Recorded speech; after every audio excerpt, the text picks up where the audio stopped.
Eagle 95.1, WUPN, Paradise, Sault Ste. Marie. It's time for The Game. Eagle 95.1 proudly brings you The Game, the Twin Sault's only regional and national sports show. For the next hour, we'll get an in-depth look at sports in the Eastern Upper Peninsula and Algoma region and hear from coaches and players involved in The Game. Now, let's join Scott Nason at the Wicked Sister on Ashman Street in downtown Sault Ste. Marie, Michigan, for tonight's broadcast of The Game on Eagle 95.1. Time to play the game. Time to play the game.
And salutations and welcome to The Game on Eagle 95.1 and online at thegamesportshow.com. Scott Nason broadcasting from the Wicked Sister on Ashman Street on this first Monday in November, Monday, November 5th, 2018. The Game is the 2-hour sports show where you get caught up on the world of local sports the first hour on the radio along with some regional sports mixed in.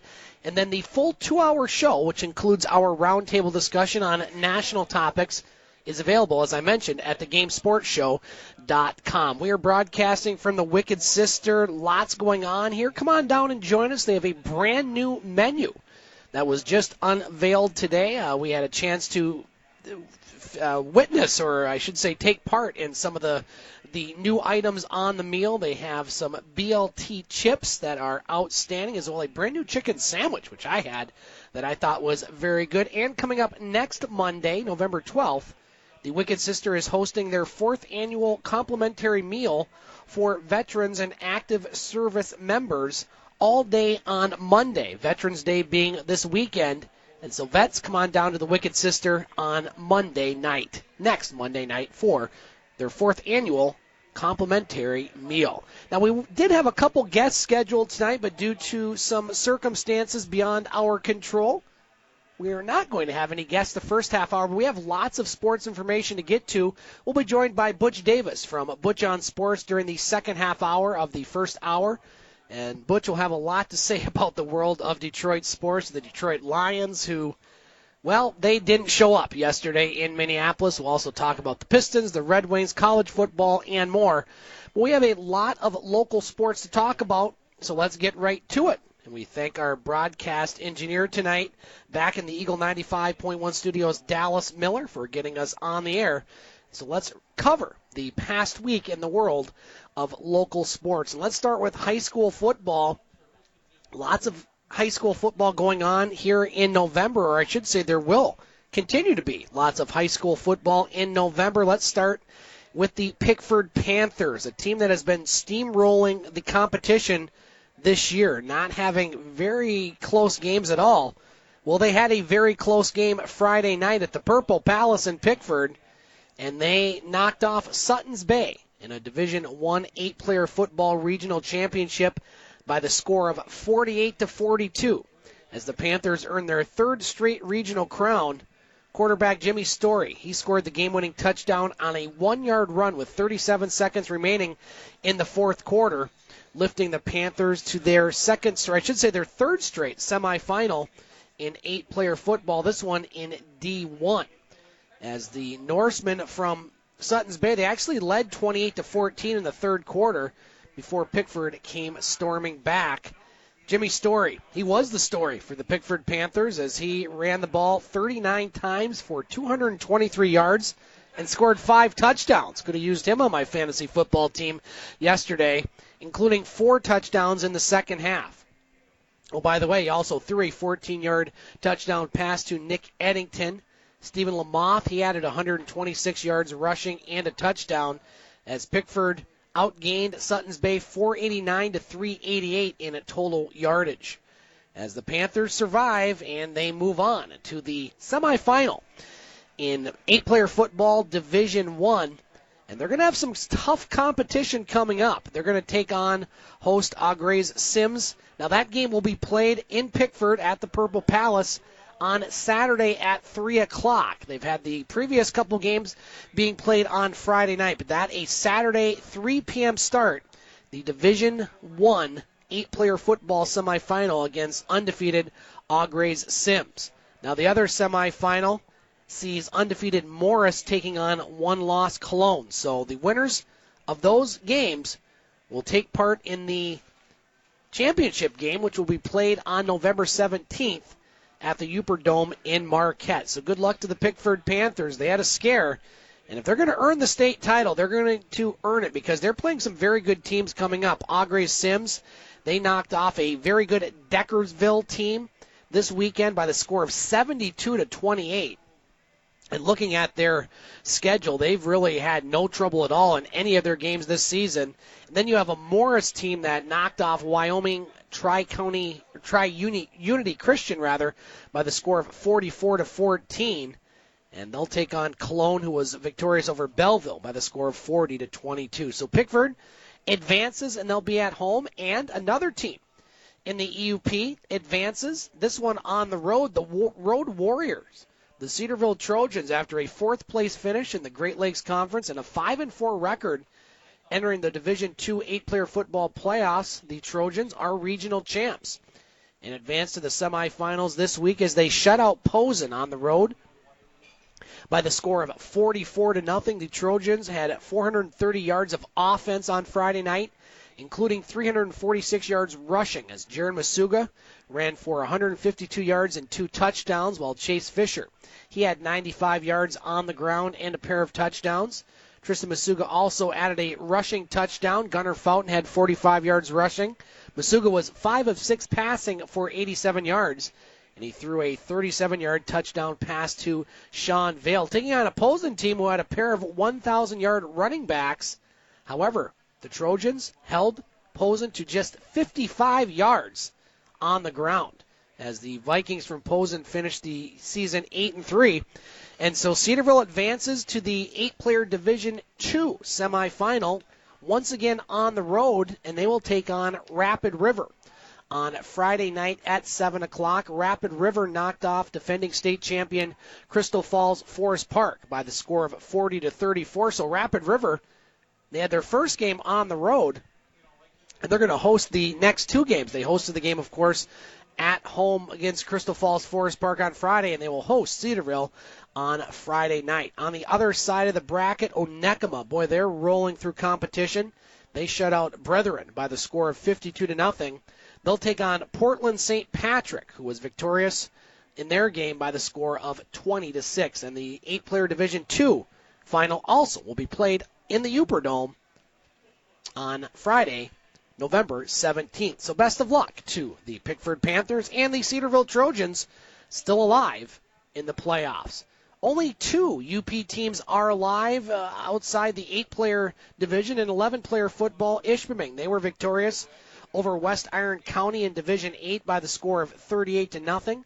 They will take on Breckenridge in their regional final, which will be played at home on Saturday at 1 o'clock. In Division 7, Iron Mountain, they were eliminated as they lost to Roscommon by the score of 22 to 7. Calumet in Division 6 falls at Traverse City St. Francis by the score of 42 to 6. And so the only other UP team that is still alive is Escanaba, as Escanaba defeated Alma by the score of 14 to 13. And they have a tough matchup on Saturday, high noon at Grand Rapids Catholic Central. So 4 UP teams are still alive, Pickford and Cedarville here in the EUP, and Escanaba and Ishpeming in the central Upper Peninsula. Over on the Canadian side, congratulations goes out to the Cora Colts as they won the NASA senior and junior titles. First of all, the senior Colts were victorious on Saturday over Sudbury's Lively Hawks by the score of 52-23. That game played Saturday evening at Superior Heights. And with the victory, they will move on in that competition. The Colts would run for 500 yards on the ground. Nick Gervasi led the way with 179 yards on 10 carries. He also had touchdown runs of 13, 14, and 67 yards, while Tristan O'Flynn had 172 yards rushing on 11 carries. Tyler Bretchen, he had a touchdown run of 9 yards on 8 carries. And quarterback Jordan Robinson-Wright, he had 73 yards passing, 5 completion for the Cora Colts. And the junior team also won over the weekend as they defeated St. Charles of Sudbury by the score of 47-20. So congratulations to the Cora Colts as they win the NASA games over the weekend in Sioux, Ontario. Moving on to high school volleyball, as the regionals will be taking part across the state, or taking place, I should say, starting tomorrow night. Let's recap the districts as both the Rudyard Bulldogs and Pickford Panthers advance in high school volleyball. Let's start with the 10th ranked Rudyard Bulldogs in Division 4 as they won a district title on Thursday night, defeating Brimley by a 3-0 score. Rudyard now 39-8-3 on the season. Sydney Zerp, she had 8 blocks, 13 digs, and 16 kills. On Thursday night, Rachel Beelan, she was 26 of 27 serving. Sarah Beelan and Emily Curtis also had a pair of kills, and Sarah Molina totaled 21 assists and broke Rudyard's single season and career assist records as she heads into regional play with 908 assists this season and 1,610 yards for her career. Pickford also advances to the regionals as they defeated Cedarville back-to-back district champions on Thursday night by 3-0 count.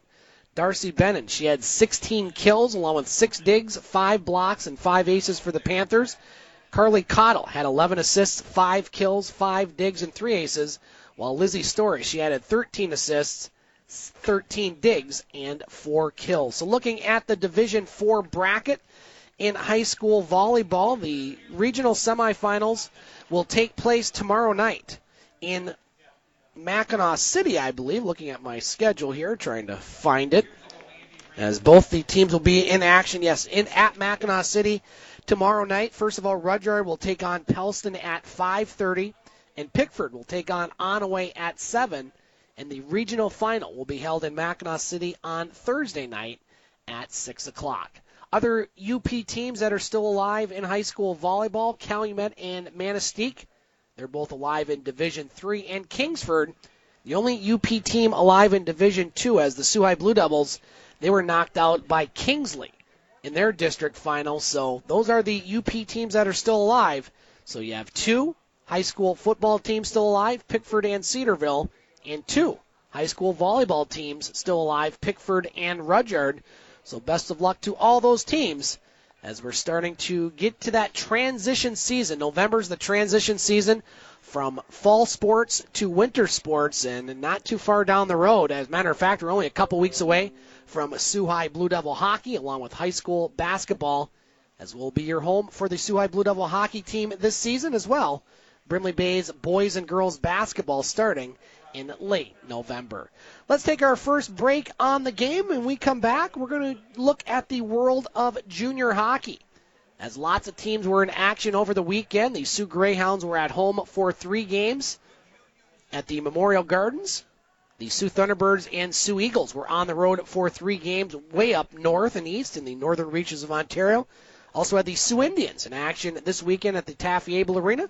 We'll talk about all those games and more coming up next on The Game here on Eagle 95.1. Get Wicked Catering from the crew at the Wicked Sister. We like to think of ourselves as foodies. While our favorite foods are paired with a beer tasting at the Wicked Sister, you can now have the same creative menu for your next catered business luncheon, family get-together, wedding, or holiday party. Our white truffle risotto appeals to your gluten-free and vegetarian guests. Add sautéed shrimp or freshly grilled chicken for a pop of protein. Or let us build you a custom menu to suit your needs. From plated events of 15 to buffets for 200, the Wicked Sister will cater your event with tapas, snacks, cravables, or a full sit-down dinner. The Wicked Sister, where you'll be treated like family, whether you like it or not. The Game Sports Show would like to thank an additional sponsor and additional home to the Game Sports Show, Sports Center Bar and Grill. Sports Center Bar and Grill, located on 624 Wellington Street West, Sault Ste. Marie, Ontario. Sports Center rated top sports bar for the second year in a row. At Sports Center, enjoy their famous 75-cent wing night along with delicious Molson products on tap, along with a great atmosphere and other great food options available as well. Sports Center Bar and Grill, the Sioux's best sports bar. The Game Sports Show would like to thank an additional sponsor and special edition home to the game, Silver Creek Golf Course, located on 104 Bellow Lake Road, Garden River, Ontario. And also shout out thank you to Silver Creek GM Jamie Henderson. Silver Creek Golf Course has many specials to offer for 18 holes, 9 holes, and even Twilight Deal specials. It does not matter what your level of golf game is, it is a must to enjoy the scenic course, memorable experiences that Silver Golf Course offers. Silver Creek also offers a Thursday wing night for you to enjoy food after a stellar time on the course. You can book your tee time by phone or online at golfsilvercreek.com. Silver Creek Golf Course, where all are welcome to play.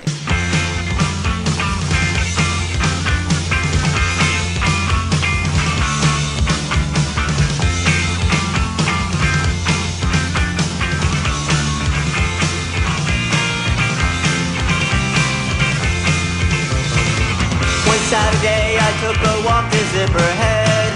I met a girl there, it's young, there's not me dead. Punk rock girl, please look at me. What do you see? Let's travel around the world, just you and me, punk rock girl. Welcome back to the game on Eagle 95.1 and online at thegamesportshow.com. Scott Nason broadcasting from the Wicked Sister on Ashman Street on this Monday night, the big night before the big election tomorrow night. The polls will open, or tomorrow I should say, during the day and evening. The polls will open at 7 o'clock and run until 8 p.m., so get out and vote and make your voice heard. And come on down to the Wicked Sister and join us for the live broadcast on Monday nights from 6 to 7 o'clock. And the Wicked Sister, they're going to be having their 4th annual complimentary meal for veterans and active service members next Monday, November 12th, all day long as well. They have a brand new menu that was just released today, and they are the home of post-LSSU hockey, or I should say post-game LSSU hockey. We're expected to be joined by Butch Davis from Butch On Sports during the next half hour, who will get us up to date on everything going on around the Metro Detroit sports scene. In the second hour, available online at thegamesportshow.com. We're expected to be joined by Dave McCaig from Sioux, Ontario, along with E.J. Russell from Escanaba, Michigan, and, of course, Butch Davis. Let's get to junior hockey. Lots of games, lots of things to talk about, including the first-place Soo Greyhounds. We're at home this week for 3 games at the Memorial Gardens, starting on Wednesday night against the Flint Firebirds, a team that is struggling mightily in the Ontario Hockey League, still yet to get a win. They actually led that game in the second period before the Hounds would score 5 second-period goals en route to a 9-3 win over the Firebirds on Wednesday night. Jordan Sambrook had a pair of goals for the Hounds, while Cullen McLean, Keegan Howdashell, Rory Cairns, Cole McKay, Dominic Mufara, and Barrett Hayden, along with Ryan Roth, all had goals for the Greyhounds on Wednesday night. Ethan Taylor made 18 saves in net for the win. Hounds have stiffer competition on Friday night, a team that beat them a week ago in Guelph. And the Guelph Storm stormed out to a 3-0 lead Friday night at the Memorial Gardens before the Hounds stormed back and earned the overtime victory 4-3 as Keegan Howdashell scored his second goal of the game less than a minute into overtime, lifting the Hounds to the 4-3 victory. Mac Hollowell and Ryan Roth had the other Hounds goals, while Matthew Villalta made 19 saves in net for the victory. I had a chance to attend yesterday afternoon's game at the Memorial Gardens featuring the Soo Greyhounds and the Erie Otters. A bit of a strange game. We'll talk more about why it was even stranger, something I didn't realize happened until actually this morning when I heard the news. First of all, the game had the Erie Otters defeat the Soo Greyhounds in a shootout by the score of 3-2, as the Hounds were a little, I wouldn't say flat, but those afternoon games a lot of times can just take a team out of the routine. Not making any excuses for them, because Erie obviously didn't feel the same side effects as the Hounds, but it just felt like the Hounds weren't quite there yesterday, at least witnessing the game. Ethan Taylor was there in net for the Soo Greyhounds, and he made 26 saves, including some big ones during the later stages of the game, as the Hounds had goals from Mac Hollowell, who had a goal and an assist, but would fall in the shootout for the first time this year. So the Hounds now 12-3-3-1, first place in the West, leading their division already by 10 points. They're going to be on the road this week for 2 games, as they will be taking on Flint on Friday and Saginaw on Saturday.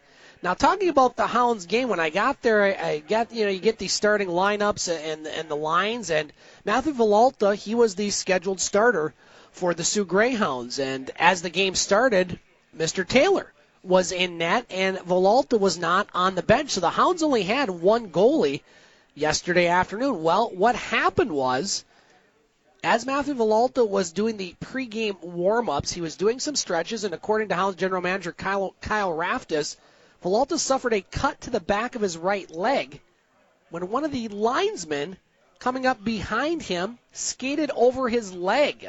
Just a bad accident, and tough luck for Mr. Villalta. Now, Raftis didn't say how long that Villalta would be out, but he was quoted as saying it shouldn't be more than a week or two, as after the incident, Villalta was taken to the Sioux Area Hospital where the cut required stitches. So the Hounds are going to be without Villalta, you would expect probably this weekend. Hopefully he'll be back for then when they return home next weekend. But just one of those bad instances where it sounds like the linesman wasn't paying too much attention and skated right over Villalta's leg. So let's hope for a big recovery there for Mr. Villalta. And I know the league is probably going to be taking a look at exactly what happened, and I'm sure there might be some punishment coming out on that. Moving on to the NOJHL, the Sioux Eagles and Sioux Thunderbirds were both on the road this weekend up north in the northern reaches of Ontario, about a 10-hour drive to some of these locations. First of all, let's start with the Sioux Eagles. They were at Hearst on Thursday night, and, well, it was not a good game for the Eagles as they fell to the Lumberjacks by the score of 7-2, as Hearst knocked off the Eagles for the first time in 3 tries this season. Caleb Wood and Kyle Quinn both had the goals for the Eagles. The Eagles were more competitive on Friday night as they took on the Cochrane Crunch. But for the second time this season, the Dudley Hewitt Cup host defeated the Eagles, this time by the score of 3-1. Dominic Scarella scored the only goal for the Eagles, while Joe Benedetto was very busy in net, making 42 saves for the loss.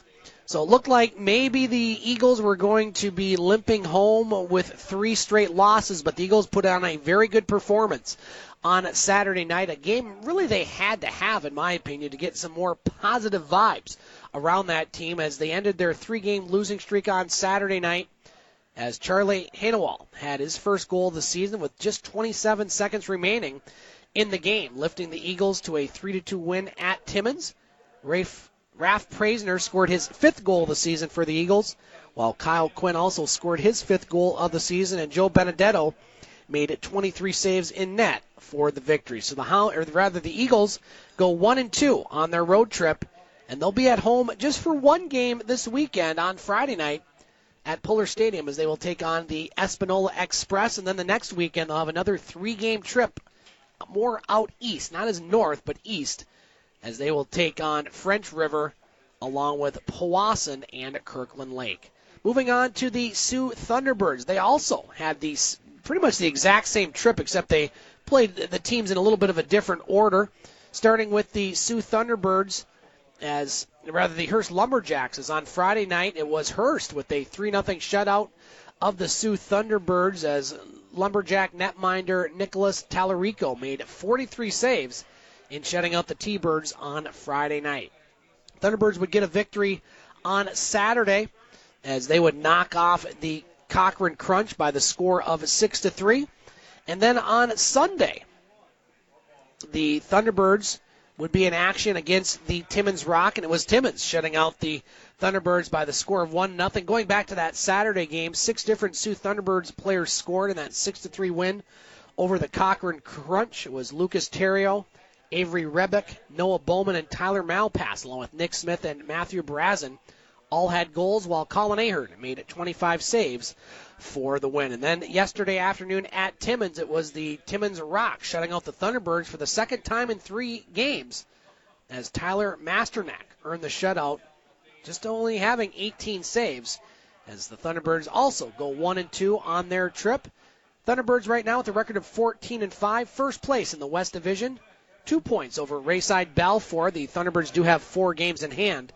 They will host Rayside Balfour on Saturday. And finally, in junior hockey, the Sioux Indians were at home as they took on Belle Tire, and it was a very impressive Saturday game for the Indians as they knocked off Belle Tire by the score of 2-0 at the Taffy Abel Arena, as Adam Brzezinski scored a goal along with Chase Telaire, and Dakota Meyer made 35 saves in net for the win on Saturday for the Sioux Indians. The Indians were in action yesterday morning, as they took on Belle Tire and were shut out by the score of 4-0. The Indians will hit the road this weekend, traveling to Windsor, Ontario, to take part in the A1 Academy Friday and Saturday. Then they'll travel to Detroit to take on Little Caesars on Sunday morning. So that is your junior hockey wrap-up. We're going to take our second break here on the game. We come back, we're going to talk Laker athletics, as the hockey team was in action this weekend during Great Lakes State Weekend, taking on the Michigan Wolverines in front of a packed house at Taffy Abel Arena. We'll talk about that, the volleyball team, the cross-country team, and the basketball teams.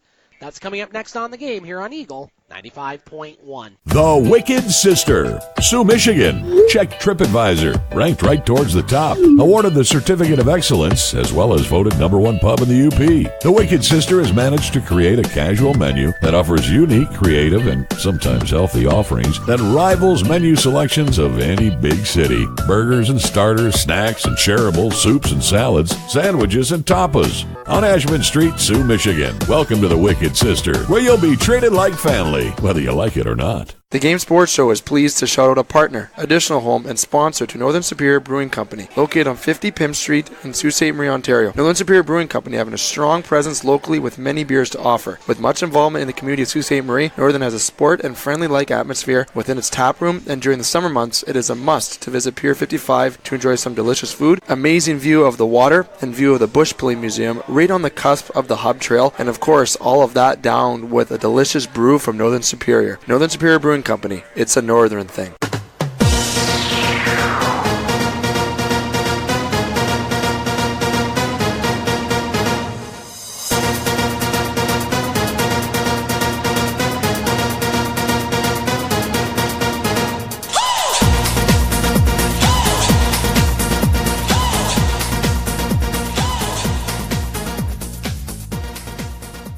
Welcome back to the game on Eagle 95.1 and online at GameSportsShow.com. Scott Nason broadcasting from the Wicked Sister on Ashman Street on this Monday night. Our broadcast engineer is Dallas Miller.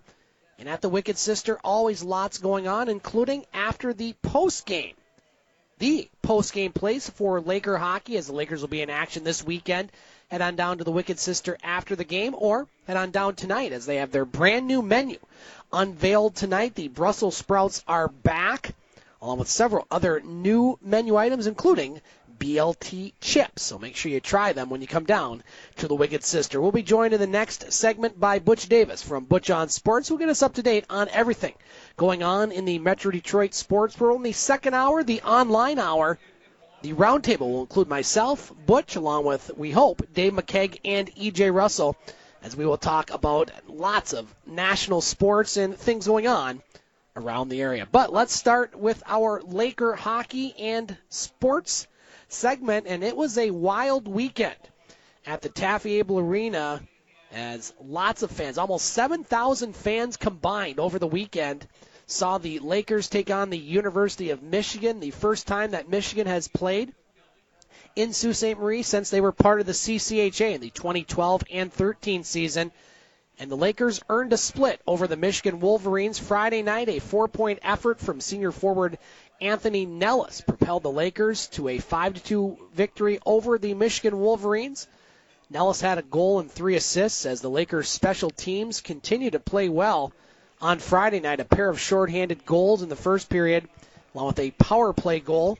Braden Gelsinger, Max Hummets, and Jacob Nordquist, along with Steven Regario, all had Laker goals, and Nick Kossoff made 28 saves in net. So the Lakers 5-0 at that point. We're hoping to make it to 6-0 on Saturday, a game I had a chance to attend. But it was the Michigan Wolverines getting out to a 2-0 start, and they would defeat the Lakers by the score of 5-3 on Saturday night, as the Lakers fell down 2-0 in the first period before Diego Cuglietta would score a late goal in the period to make it 2-1.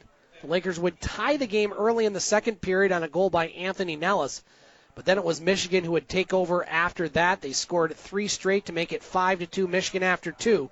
Colin Sackerman would score a late goal for the Lakers to finish the game at 5-3 in favor of the Michigan Wolverines in front of 3,875 fans at the Taffy Abel Arena. It was a capacity crowd, and one of the biggest crowds I've seen in there in, 20-some-odd years. It was a packed house, and kudos to the Lakers. I thought that they played pretty well, even though I saw the game that they lost. One of the things I notice about this team, they don't seem to be outclassed, maybe, that we've seen from some of the better teams in the past years. This is a pretty good Laker team. They're 5-1, and I think they're going to be very competitive in the WCHA. Good chance to finish in the top half of the standings, and this weekend will show a lot because they're taking on an Alaska team that has not won. Always a tough matchup. Any league opponent is a tough matchup, but a team the Lakers should sweep at home. And the Lakers are going to make that jump into the top half of the standings, maybe be in there for home ice playoff berths. These are the type of series the Lakers are going to have to win. So the Lakers will take on Alaska on Friday and Saturday night, 7:07. The face-off time at the Taffy Abel Arena. And congratulations to Jacob Nordquist, earning WCHA Rookie of the Week, as that was just announced earlier this afternoon. He had a terrific Great Lakes State weekend, tying for the WCHA scoring lead among defensemen, and topping all rookie skaters with 3 points, including the game-winning goal on Friday night, the Lakers' 5-2 victory. The freshman from Gothenburg, Sweden, lit the lamp with just 39 seconds into the second period on Friday, giving the Lakers a 3-1 lead with his first collegiate goal. And he would add a pair of assists on Saturday night. So congratulations to Mr. Nordquist, who was named the WCHA Rookie of the Week. Other Laker athletics over the weekend. Laker volleyball season ended on Saturday at home as they fell to Saginaw Valley by the score of 3-2. The Lakers finished the season with a 5-21 mark. On the game Saturday, the Lakers were led by Amanda Reed. She had 15 kills. As the Lakers will see 5 seniors move on. Setter Lauren Luciak, along with Michaela Williams, Jenna Togeski, among others, will be, they played their last game at Taffy Abel Arena. So the Laker volleyball team, 5-21, at the Bud Cooper Gymnasium. Lakers 5-21 on the season. You look at that record and say, well, pretty tough year. It was a tough year, but I think they're improving slowly but surely. Their games were more competitive. They didn't have as many 3-0 deficits as we've seen in the past years. So I think this Laker volleyball team is headed on the right track. GLIAC championships in men's and women's cross country over the weekend at Calvin College in Grand Rapids. The Laker men's team finished 8th, as David Mitter had the fastest finish for the Lakers, finishing 10th overall, as he secured first team all GLIAC honors. For the women, they finished 12th, and they were led by Lydia Hymanen, who finished 72nd. So the men's and women's team will return to action on November 17th at the NCAA Midwest Regionals in Hillsdale College. And the Laker men's and women's basketball teams, they weren't in action over the weekend. The Laker women did have a scrimmage at Northern Michigan over the weekend, and they're going to be on the road. They're going to be on the road for the entire month of November, and they're going to have games Friday and Saturday down in Ohio. The Lakers women's team will be part of the GLIAC GMAC crossover tournament. They'll take on Malone on Friday night they'll take on Walsh Friday night at 7 o'clock, and then they'll take on host Malone. A little play on words there, host Malone. Never mind. The host of the tournament, Malone, Saturday at 1 o'clock. I thought it was pretty funny. Laker men's basketball team will not be in action officially this week. They're going to have a scrimmage in Alma on Thursday, and they will be traveling to Alaska on November 16th and 17th. They'll take on Alaska on the 16th and Anchorage on the 17th. So best of luck to the Laker men's and women's basketball team. They're going to be on the road a lot in November, but they'll be at home a lot in the month of December, including their home opener, which will be on Thursday, December 6th. We're going to take our final break in hour one of the game. We got Butch Davis in the bullpen getting warmed up. We're going to signal him in to the next segment, as Butch will have a lot to say about the high school football playoffs going on in his neck of the woods and around the state of Michigan, along with college football. Michigan and Michigan State both victorious this weekend. Pro football, the Lions, well, we'll save that one for Butch. Pistons, Red Wings, and more. That's coming up next on The Game here on Eagle 95.1. Get wicked at Wicked Sister. You'll find the best tasting food for you and your family. Start off with some wicked appetizers like the crab dip, served with soft pretzel bites and warm non-bread strips, and delicious boneless chicken wings that are antibiotic and hormone-free with 5 choices of sauces. Try the barbecue pulled pork sandwich or the #1 selling drunken cow burger and the chicken caprese flatbread. Check out the Wicked Sister gluten-free menu and catering. The Wicked Sister, downtown Ashman Street, 7 days a week. The Game Sports Show would like to thank a list of additional sponsors. North Shore Sports and Auto, new location located on 647 McDonald Avenue, Sault Ste. Marie. A family-owned and operated business with doing business in Sault Ste. Marie for over 10 years. Loads of products available for your enjoyment for all seasons. North Shore Sports and Auto, we understand the importance of quality service and products, and we work hard to ensure that all customers have a positive experience before and after each and every sale. North Shore Sports and Auto, meeting all of your new and pre-owned equipment needs. Special thanks to Salon. The Salon, located on 589 2nd Line East, Sault Ste. Marie, Ontario. Owned and operated by Mike Cuglietta. Book your appointment today at 705-941-9191 or via online at https://thesalonsoo.as.me-. The Salon, making the Sioux beautiful, one haircut at a time. As well as a shout out to the Superior Pro Shop. The Superior Pro Shop, located inside the Community First Credit Union Superior Arena on 285 Northern Avenue East, Sault Ste. Marie, Ontario. Owned and operated by Jeremy Paquin and ran by Larry Monroe. Superior Pro Shop, for over 40 years, meet all of your skate sharpening, skate repair, and hockey needs. Also to Discover the Canvas. Discover the Canvas, located on 317 Wellington Street West, Sault Ste. Marie, Ontario. A beautiful new renovated building owned and operated by expert artist and Sioux native Katrina Thibodeau. Katrina taking her talents of the ink in Sault Ste. Marie and truly creating the best and most realistic art locally. Call Katrina today at 705-450-8099 or email her at discoverthecanvas@gmail.com to book your tattoo or consultation today.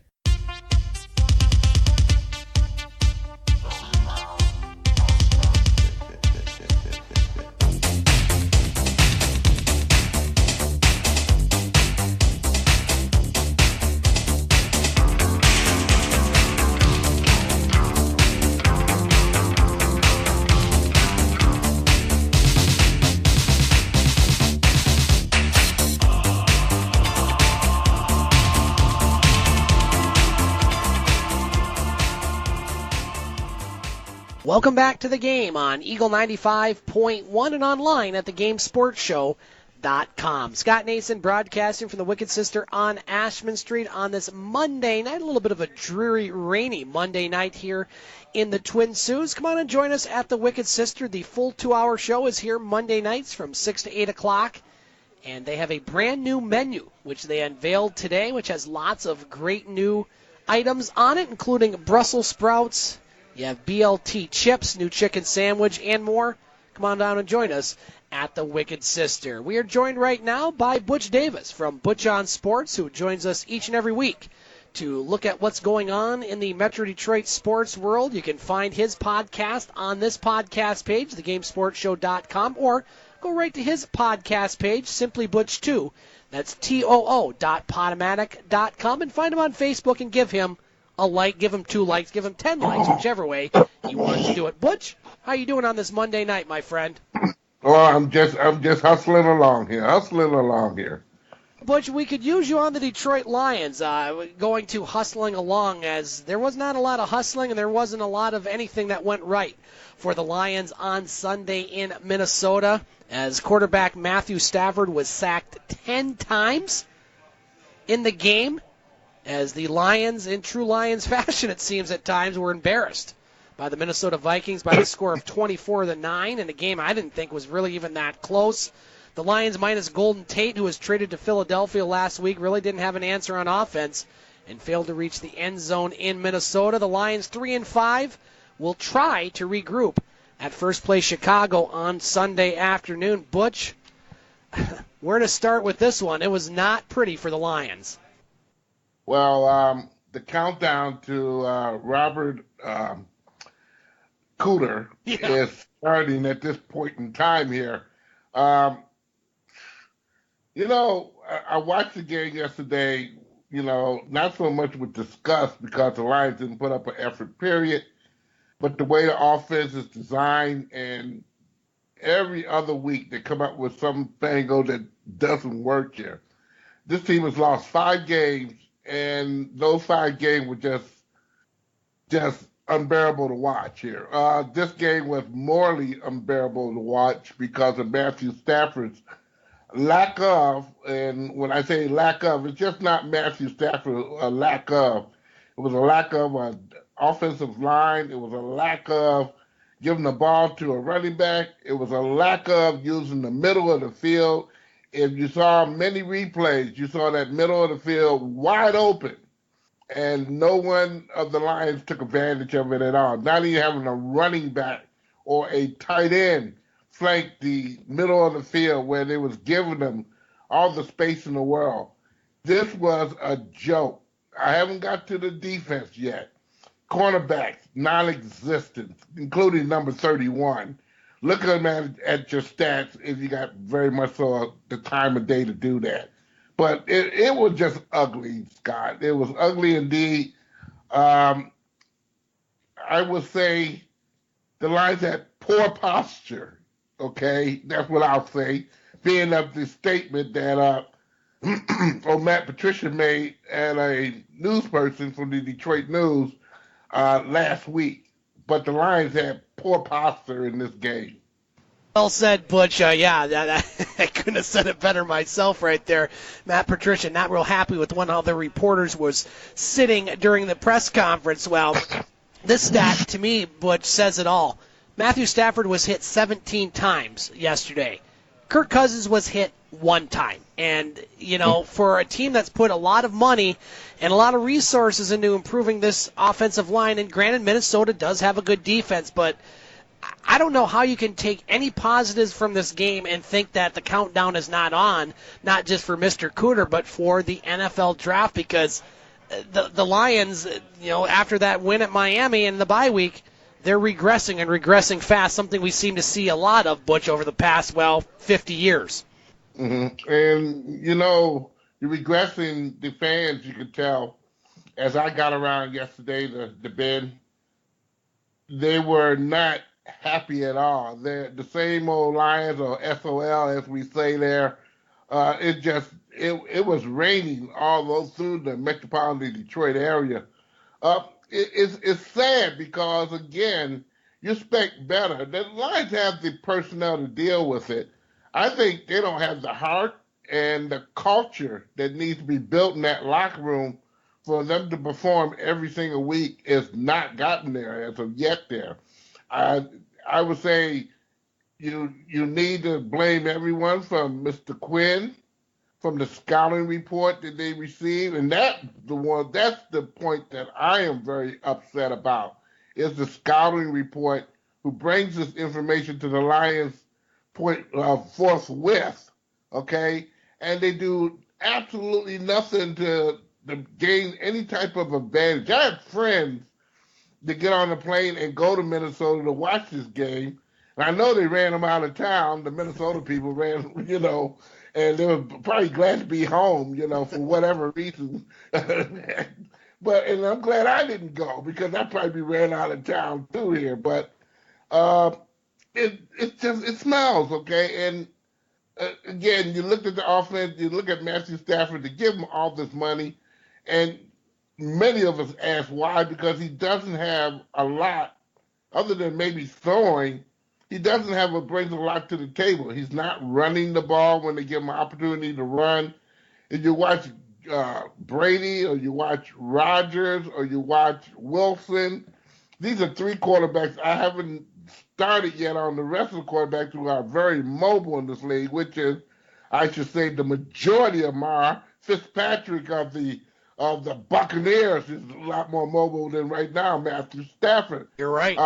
The mess up when he tried to lateral the ball to Johnson was a joke, okay? He looked like he was scared, okay?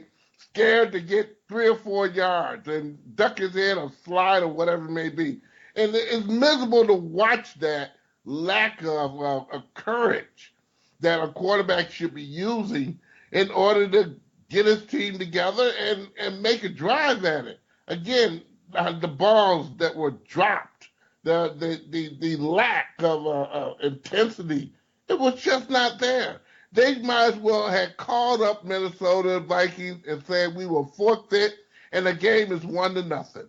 For whatever time they spend in Minnesota, they lost their money and they have lost their mind, because these fans right now deserve a lot better than this. They're going to Chicago next week.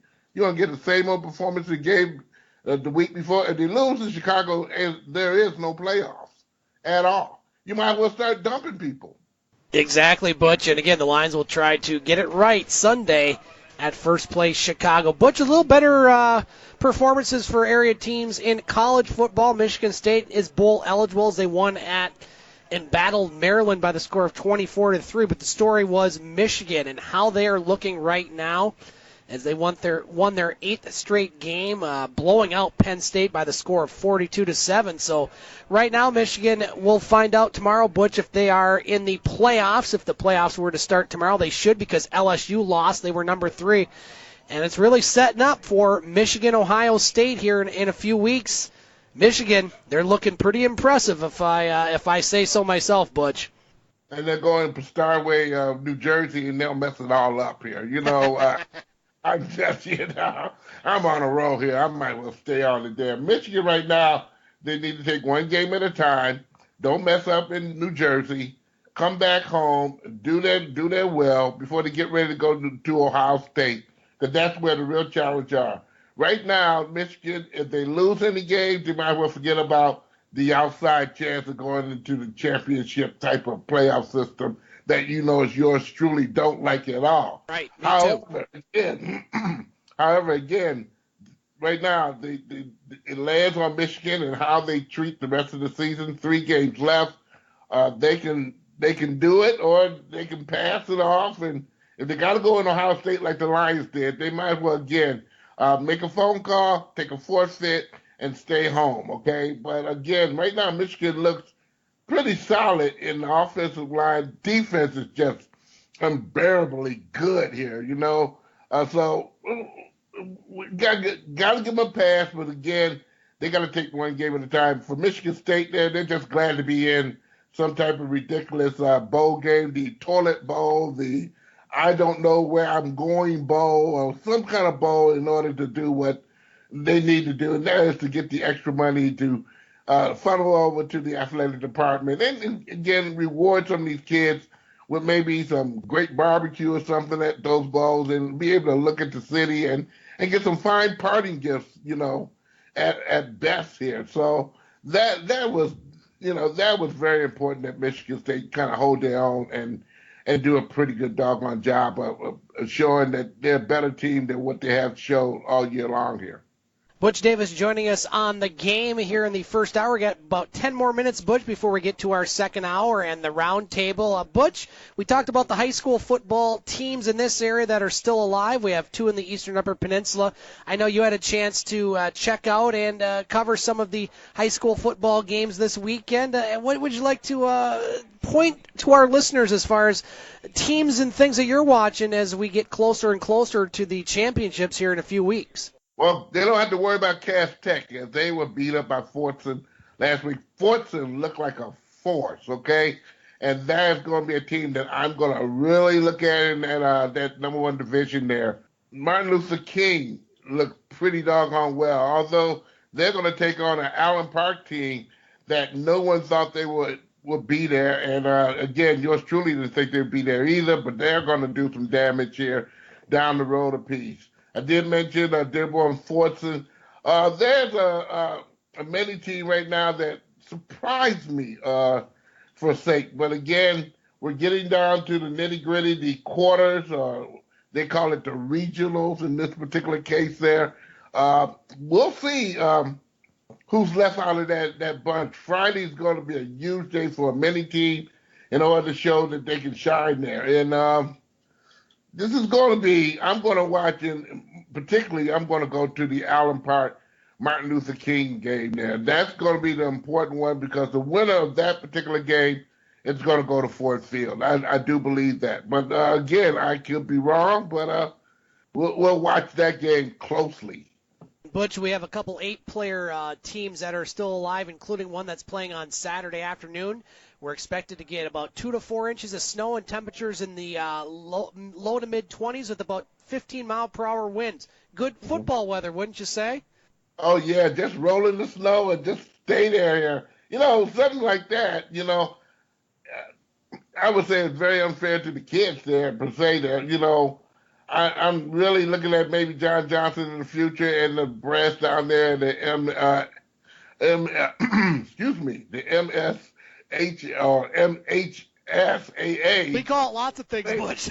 Yeah, well, we do.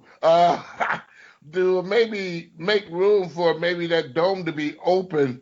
You know, they got like 2 more weeks to go, and next week they'll be shining because, again, the dome will be the place to play for those particular games for the 8 players there. But, again, it would be nice if that dome could be open so, you know, they can really get out there and rustle up. It's going to be hard if it's the snow there. It's predicted to have some damaging winds there, too. So it's not going to make it any better for those kids to be out there. I guess dress warmly and be ready to roll in the snow, but that should be pretty doggone good for the fans who bundle up and get out there and watch those particular, which I'm quite sure is going to be many.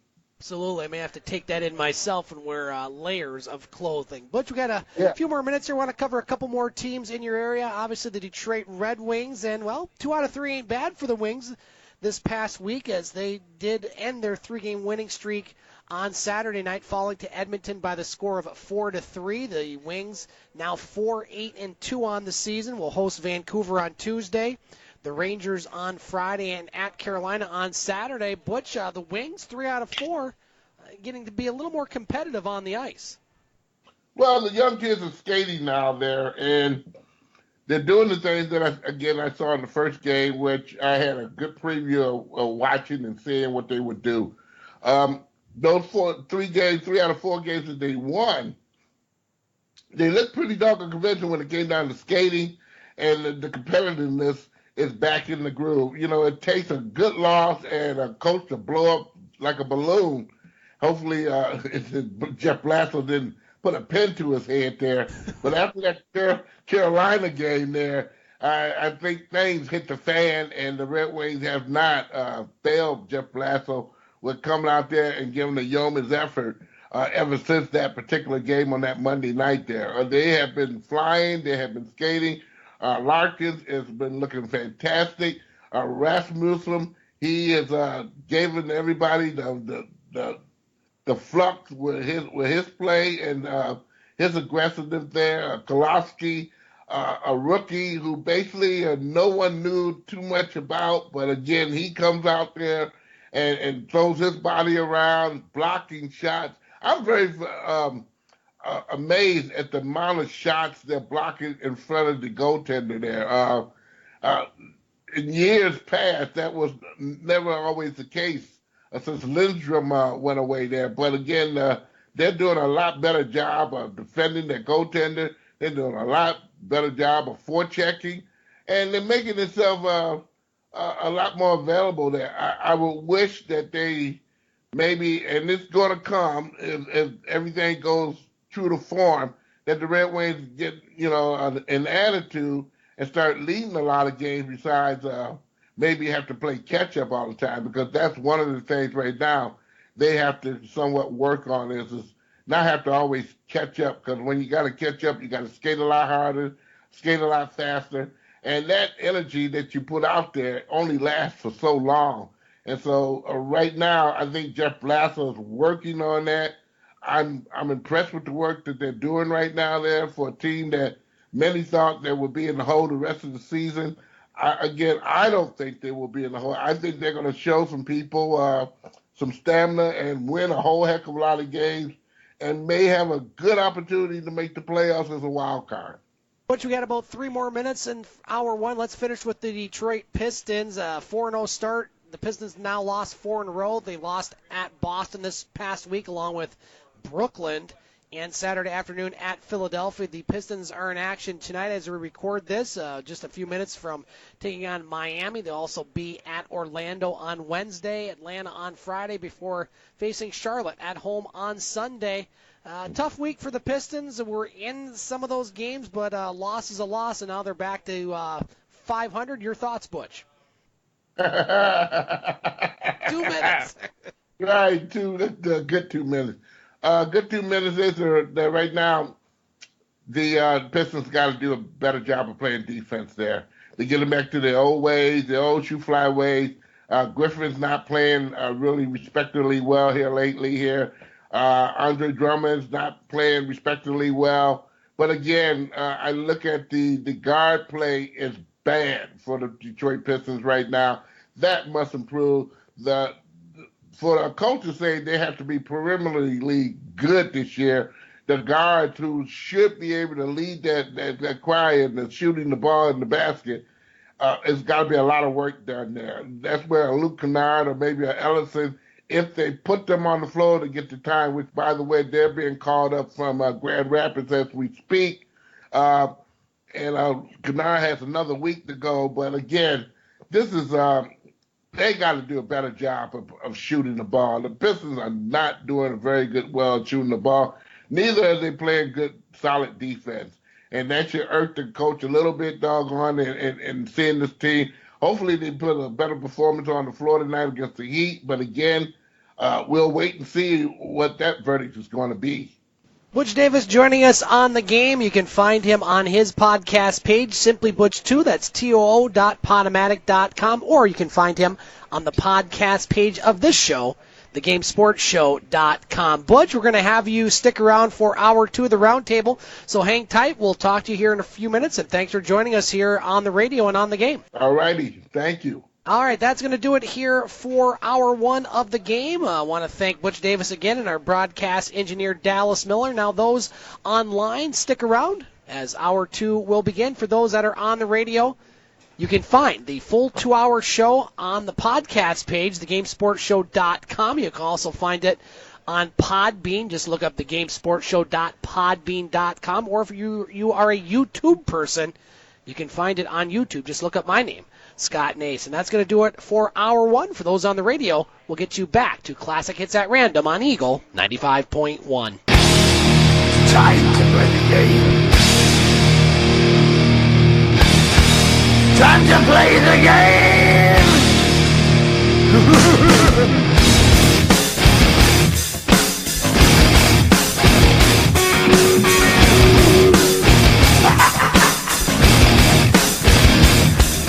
It's all about the game and how you play it. All about control, and if you can take it, it's all about your debt. And if you can pay it, it's all about pay. And who's gonna make it? Welcome back to the game on Eagle 95.1 and online at thegamesportshow.com. Scott Nason broadcasting from the Wicked Sister on Ashman Street on this first Monday in November. A bit of a dreary day in the Twin Saults, but it's not snowing yet. We're expecting that later on this week, but it's warm here at the Wicked Sister, and the Wicked Sister is your home for the post-game activities for Lake Superior State University hockey, as the Lakers will be in action Friday and Saturday night at the Taffy Able Arena. We are joined in hour 2 on the roundtable, continue to be joined by Butch Davis from Butch On Sports. We're hoping to have Dave McCaig coming here. He's just leaving Sioux, Ontario, so hopefully Dave will be here for the second half of hour 2. And we're joined by our good friend EJ Russell from Escanaba, Michigan, who joins us each and every week on the roundtable. EJ, how you doing on this first Monday in November, sir? Well, it was a rough week for some of my, Cleveland teams, but I'm doing very well. Excited to be here as always and can't wait to dive right into it. Let's dive right into it, gentlemen. EJ, since you are our newest contributor, we will give you the first topic on tonight's roundtable. And what the roundtable is, for those maybe that are new to the show, is we banter about some topics in the world of sports, give you some information, opinion, and other related conversation, if you will. So, EJ Russell, what would you like to talk about on tonight's roundtable? Butch, I'll give you first crack at EJ's topic. Well, everybody knows what I love most as far as sports go, and that's the NFL. And so for me, what I'd like to get into is pretty basic NFL talk. What's exciting you, what's keeping you glued to the TV as far as the NFL goes.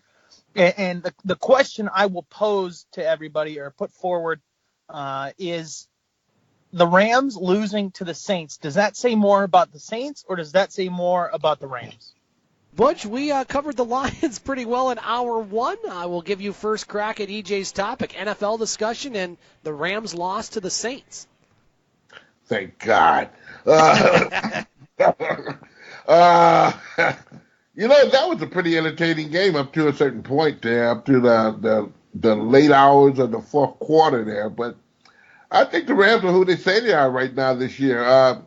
I was very surprised at their defensive line didn't really put in the effort, as many was thought. Donald didn't get anything going on as far as many would thought he would be an influence in that game against the Saints there. But again, very entertaining game indeed, with the offenses going after each other head for head, tail for tail there throughout the whole game until, again, the fourth quarter when New Orleans just, they took over and barely took over. Still, there was room for L.A. to do some things and kind of make it tight, and they did make it exciting. I'm thinking right now the Rams are for real.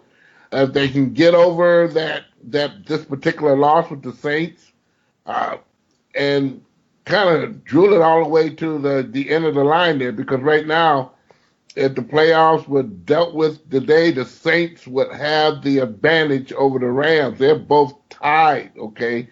So, again, the Rams, it's important for them that the season is not over. They got to start a new streak. They got to do some things very well. I enjoyed that particular game. I enjoyed the Chiefs game very well, too. It shows a lot of headiness, and the talent the Chiefs have on the field is just Hunt. And, boy, I can name 1,000 on that particular team, especially on offense for the Chiefs. They were very impressive. Although the Buccaneers did lose, Fitzpatrick was a sell to me, okay, as far as making that game a little interesting until the latter part moments of the game. NFL is getting a lot more interesting to watch these days there. It's not always down. It's not down the toilet as of yet. Of course, the Lions there right now, they're looking for toilet paper because they have ran out the rolls there, okay? So anybody who can donate some toilet paper to Detroit Lions and Allen Park, please send it plentifully supplied because they're still wiping this stuff there. I'll send some Scots their way, Butch, no doubt about that, the rough kind, because it's been rough watching the Lions in the past, how many years I've been watching the Lions. Getting to EJ's topic, Butch, I think you're spot on about the Saints and Rams. I kind of thought the Rams were going to lose this one. I just figured they were due for a week where things didn't quite go their way, and you just got to give credit to New Orleans. They just keep on winning after their opening week loss. They've pretty much they have run the table. And that home field in the NFC, I think, is key. If New Orleans gets home field throughout the playoffs, look out, because you know how that team is at home. Drew Brees, along with Tom Brady, you wouldn't know they're 40-plus years old and playing some of their best football in their careers. And so I wasn't that surprised. I think that the Rams lost that one. I think they're going to bounce back, and I think New Orleans is going to continue to play well. Butch and I talked about the Lions debacle, just kind of looking at some of the other games that caught my eye. How bad is Oakland on Thursday, losing to San Francisco by the score of 34-3? However, Coach John Gruden says everybody wants to play there, so until they move to Las Vegas in a couple years, I don't think you're going to see much out of Oakland. They're pretty much locked into Gruden. But, boy, they're bad right now. I would say them and Buffalo right now are the two worst teams in football. Chicago, I mean, they put a whooping on Buffalo by the score of 41-9. Mitchell Trubisky only throws for one touchdown. He didn't have to because they scored a couple on defense. Jordan Howard had a couple touchdowns. So the Bears keep on winning. First place in the NFC North. Green Bay last night against New England. New England does what New England does. They win those games at home, and they're going to be a tough team in the AFC. And, lots of chatter this week about, who would you rather have? Would you have Tom Brady or Aaron Rodgers? To me, I don't think there's any question you have Tom Brady. The guy wins Super Bowls. He's been to 8. He's won 5. He has all these records. No offense, Aaron Rodgers. You haven't won 5 Super Bowls. I'm taking Tom Brady all day long in that one. I was glad I switched my fantasy defense from the Rams to Miami because Miami quietly is just kind of going about their business. They defeat the Jets by the score of 13-6. One that kind of surprised me, maybe not that Atlanta won, but how much they won by Atlanta all over Washington by the score of 38-14. How about Houston? Not a lot of people talking about this Houston Texans team. A team that started the season 0-3, they've rolled off 6 straight, and they're going to run away with that AFC South as they win at Denver 19-17. LA Chargers, another team, just kind of quietly going about their business. They're 6-2. As they've won 5 in a row as they go up to Seattle and win by the score of 25-17. So those are some of the games that caught my eye. Of course, you have Tennessee and Dallas tonight. Snooze fest there. I would expect Dallas probably to win that one. Then you really look at the game that I'm waiting for and watching. Monday, November 19th in Mexico City, Kansas City and the Rams. Could that be a Super Bowl preview? Possibly, but it's going to be very entertaining to watch that game. 2 fun teams to watch. Patrick Mahomes is just having an incredible year, and some of those weapons he has around him. Kelsey had a couple touchdowns yesterday. Tyreek Hill, I think, had 2, maybe 3. It's a fun team to watch, and I agree with Butch. The NFL has been very entertaining to watch outside the Lions, at least the past couple weeks. EJ, lots of there. Your thoughts on your topic? Well, just to briefly touch on the Rams in the Saints game, I think that said a lot more about the Saints than it did the Rams. A team that was undefeated, the only remaining undefeated team in the NFL going into that game. I think that you had to really expect them to lose at some point. Todd Gurley, what was it, his 11th straight game with a touchdown, has been playing unbelievable football this year and continues to find ways to get into the end zone. But I really appreciate the success that the New Orleans Saints are having in winning football games. The only downside to them is that as far as their defense is concerned, they're giving up a lot of points. And that is not a sustainable formula for winning a championship. I understand that you got a guy back there, one of the greatest of all time, definitely I think a top 10 all-time quarterback in Drew Brees, probably the most underrated quarterback of all time in Drew Brees, having quite a bit of success as he's continued to have throughout his entire career. Excuse me. But they need to find ways to stop teams from putting points on the board, and they can't continue to rely on number 9 getting them out of tight spots. But I think that said a lot about the Saints and their toughness and ability to find ways to win football games. I think Sean Payton and Drew Brees have a great formula there, a great young running back in Alvin Kamara, who, again, finds ways to get into the end zone. And I don't know if anybody else caught this, the little Joe Horn throwback from Michael Thomas grabbing the cell phone from under the goalpost there at the end with that game-sealing touchdown. I thought that was kind of cool. Did get flagged on the play, but I appreciated that. That was kind of a cool little throwback. Cleveland Browns clearing house as far as their coaching staff is concerned, getting rid of Todd Haley and Hugh Jackson. I don't know if I agree with the Todd Haley firing, but I think that getting the Browns on the same page is what's most important right now. And obviously the message has been consistent, which is that Baker Mayfield's development is most important for that team to continue to find successes in the NFL.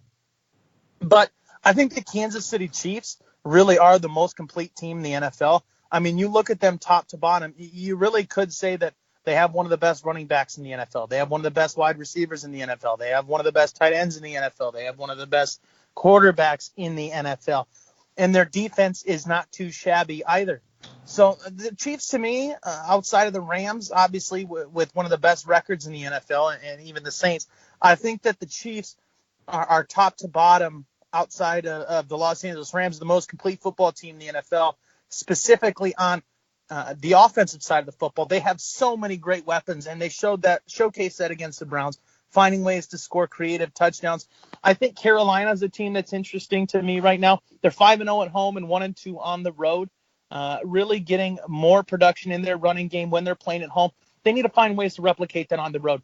Christian McCaffrey had a nice game yesterday, scored a couple of touchdowns and found ways to score for his team, but they need to find ways to get that kind of rushing production that they did yesterday on the road. And if they don't find a way to do that, I don't see them having success in the playoffs. But the Atlanta Falcons, like you said, Scott, finding a way to win big yesterday, that was huge for them and their confidence. They have a ton of weapons. When Julio Jones becomes more of a factor than he's been this year, I think you can see that offense really start to take flight. But I think it's time to push the panic button in Detroit. I know you guys said you hit on this earlier, but Matthew Stafford getting sacked 10 times is not okay. With as much as that team's tried to invest in rebuilding that offensive line and trying to find ways to protect Matthew Stafford, I just think that what's going on right now isn't working.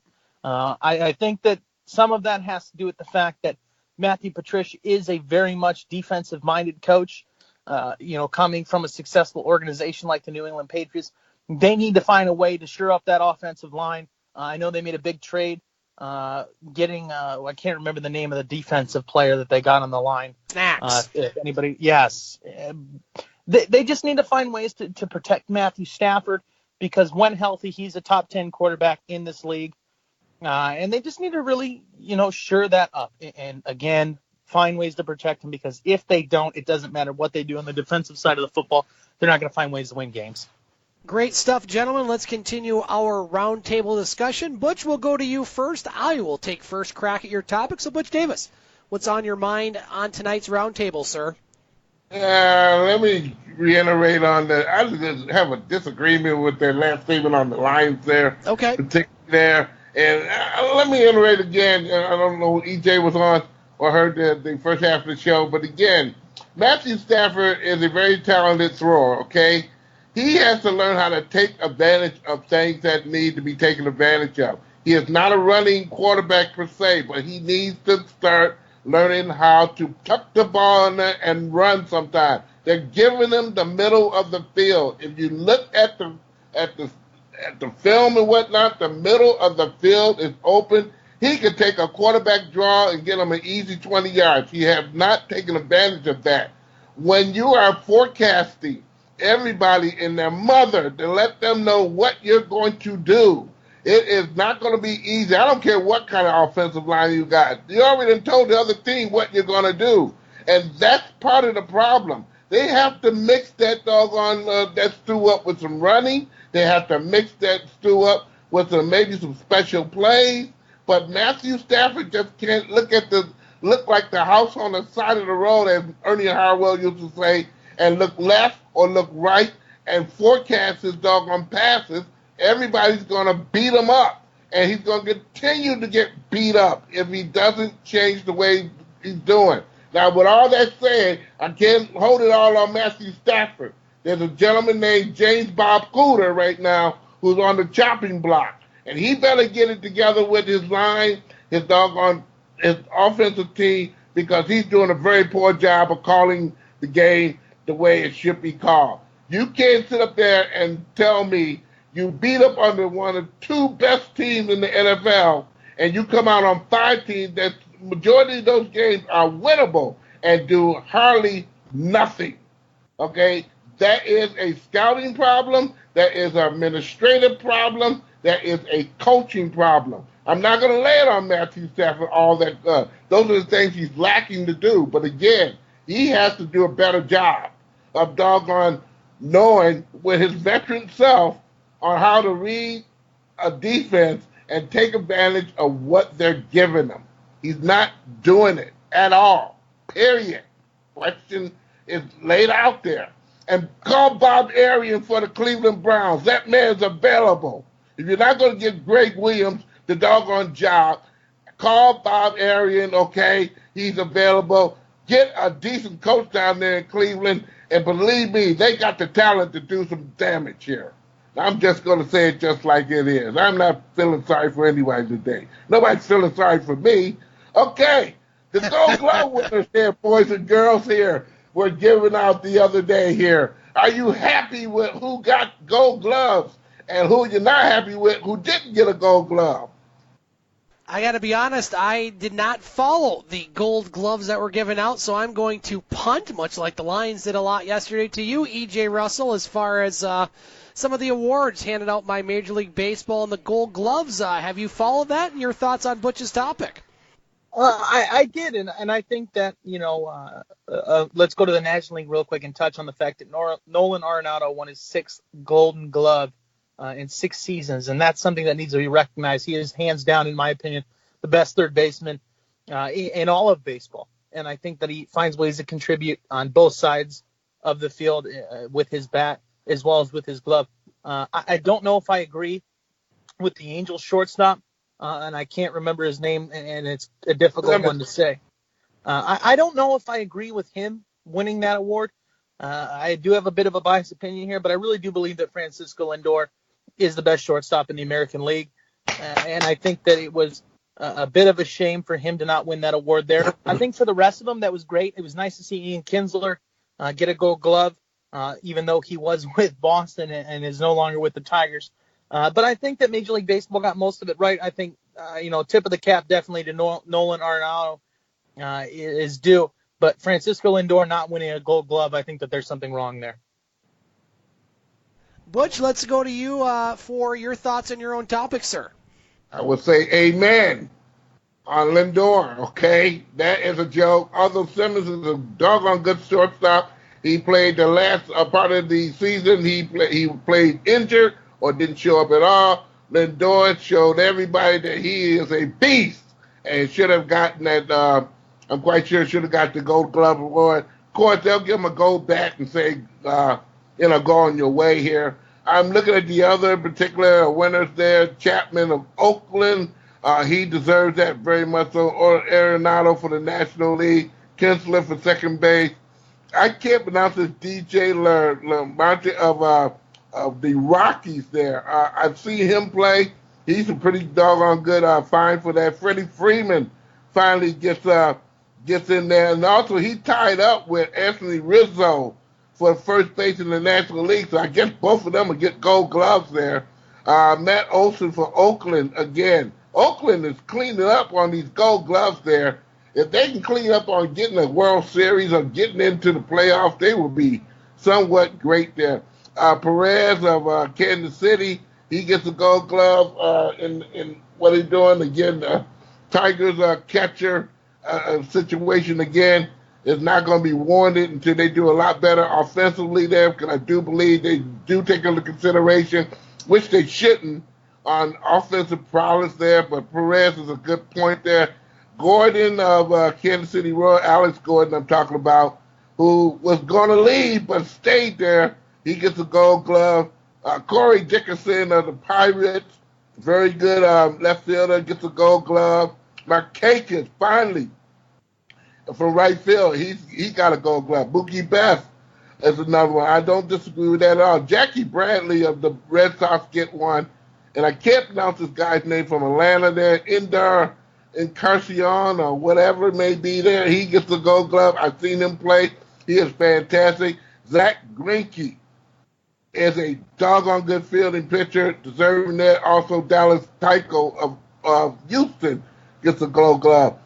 All of them deserving their exception for Lindor. I think Lindor deserves a Gold Glove more than Simmons is. But again, if they wasn't going to give Simmons a Gold Glove, and you tie one with Rizzo and Friedman of the National League, they could sure do it with Lindor, okay, of Cleveland there. That is a joke. Great job, gentlemen. Let's continue the round table. We're expecting Dave McCaig here in a matter of minutes, but let's talk about college football. EJ, I'll give you first crack at this topic.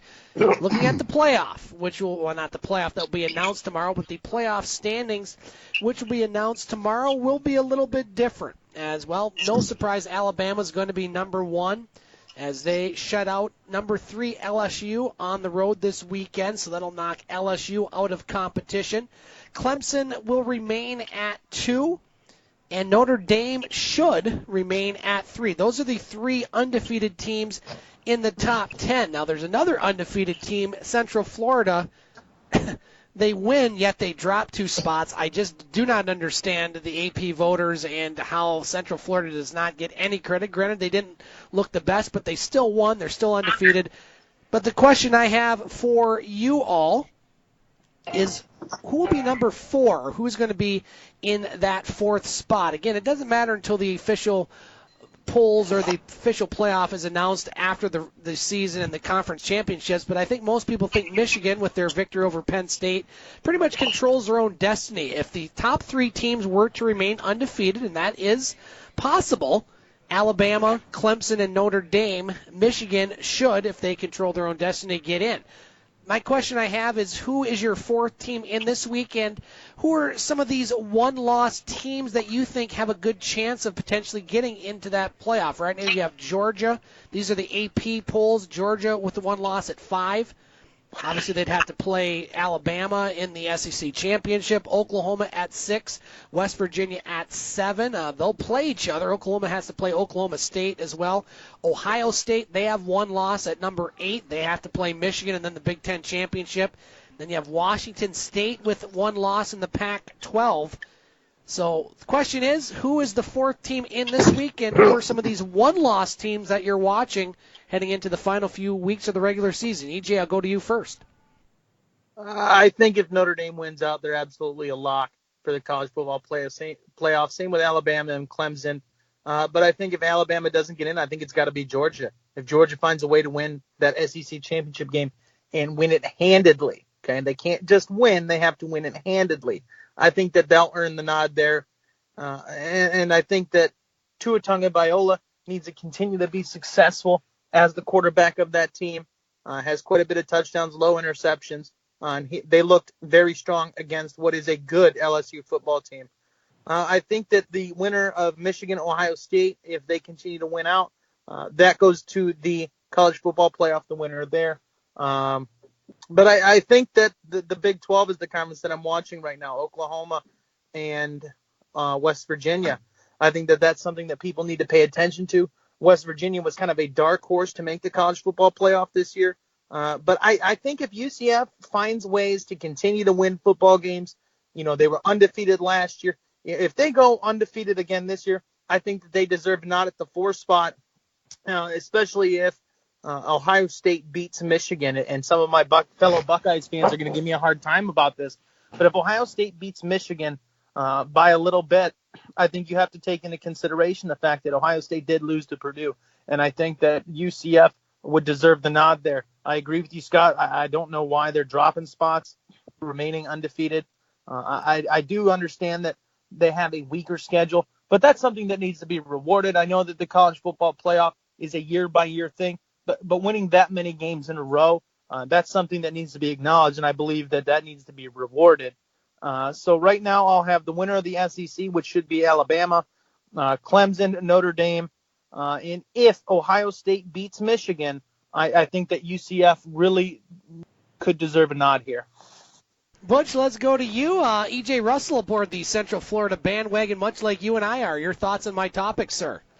Well, the ACC, is Notre Dame still part of that league there? I do believe they are. Correct. Okay, so Clemson and Notre Dame, I don't think do they have a playoff system that they're going to be playing in the last game of the year? EJ, do you know that?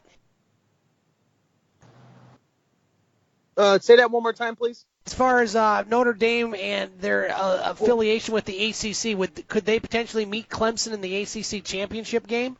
No, Notre Dame is an ACC affiliate in a sense. They're ACC in every conference, with the exception of football, in which they remain undefeated and independent there. Clemson will not be playing Notre Dame in any kind of ACC championship game. Notre Dame is an independent team. Very good. Butch, back to you, sir.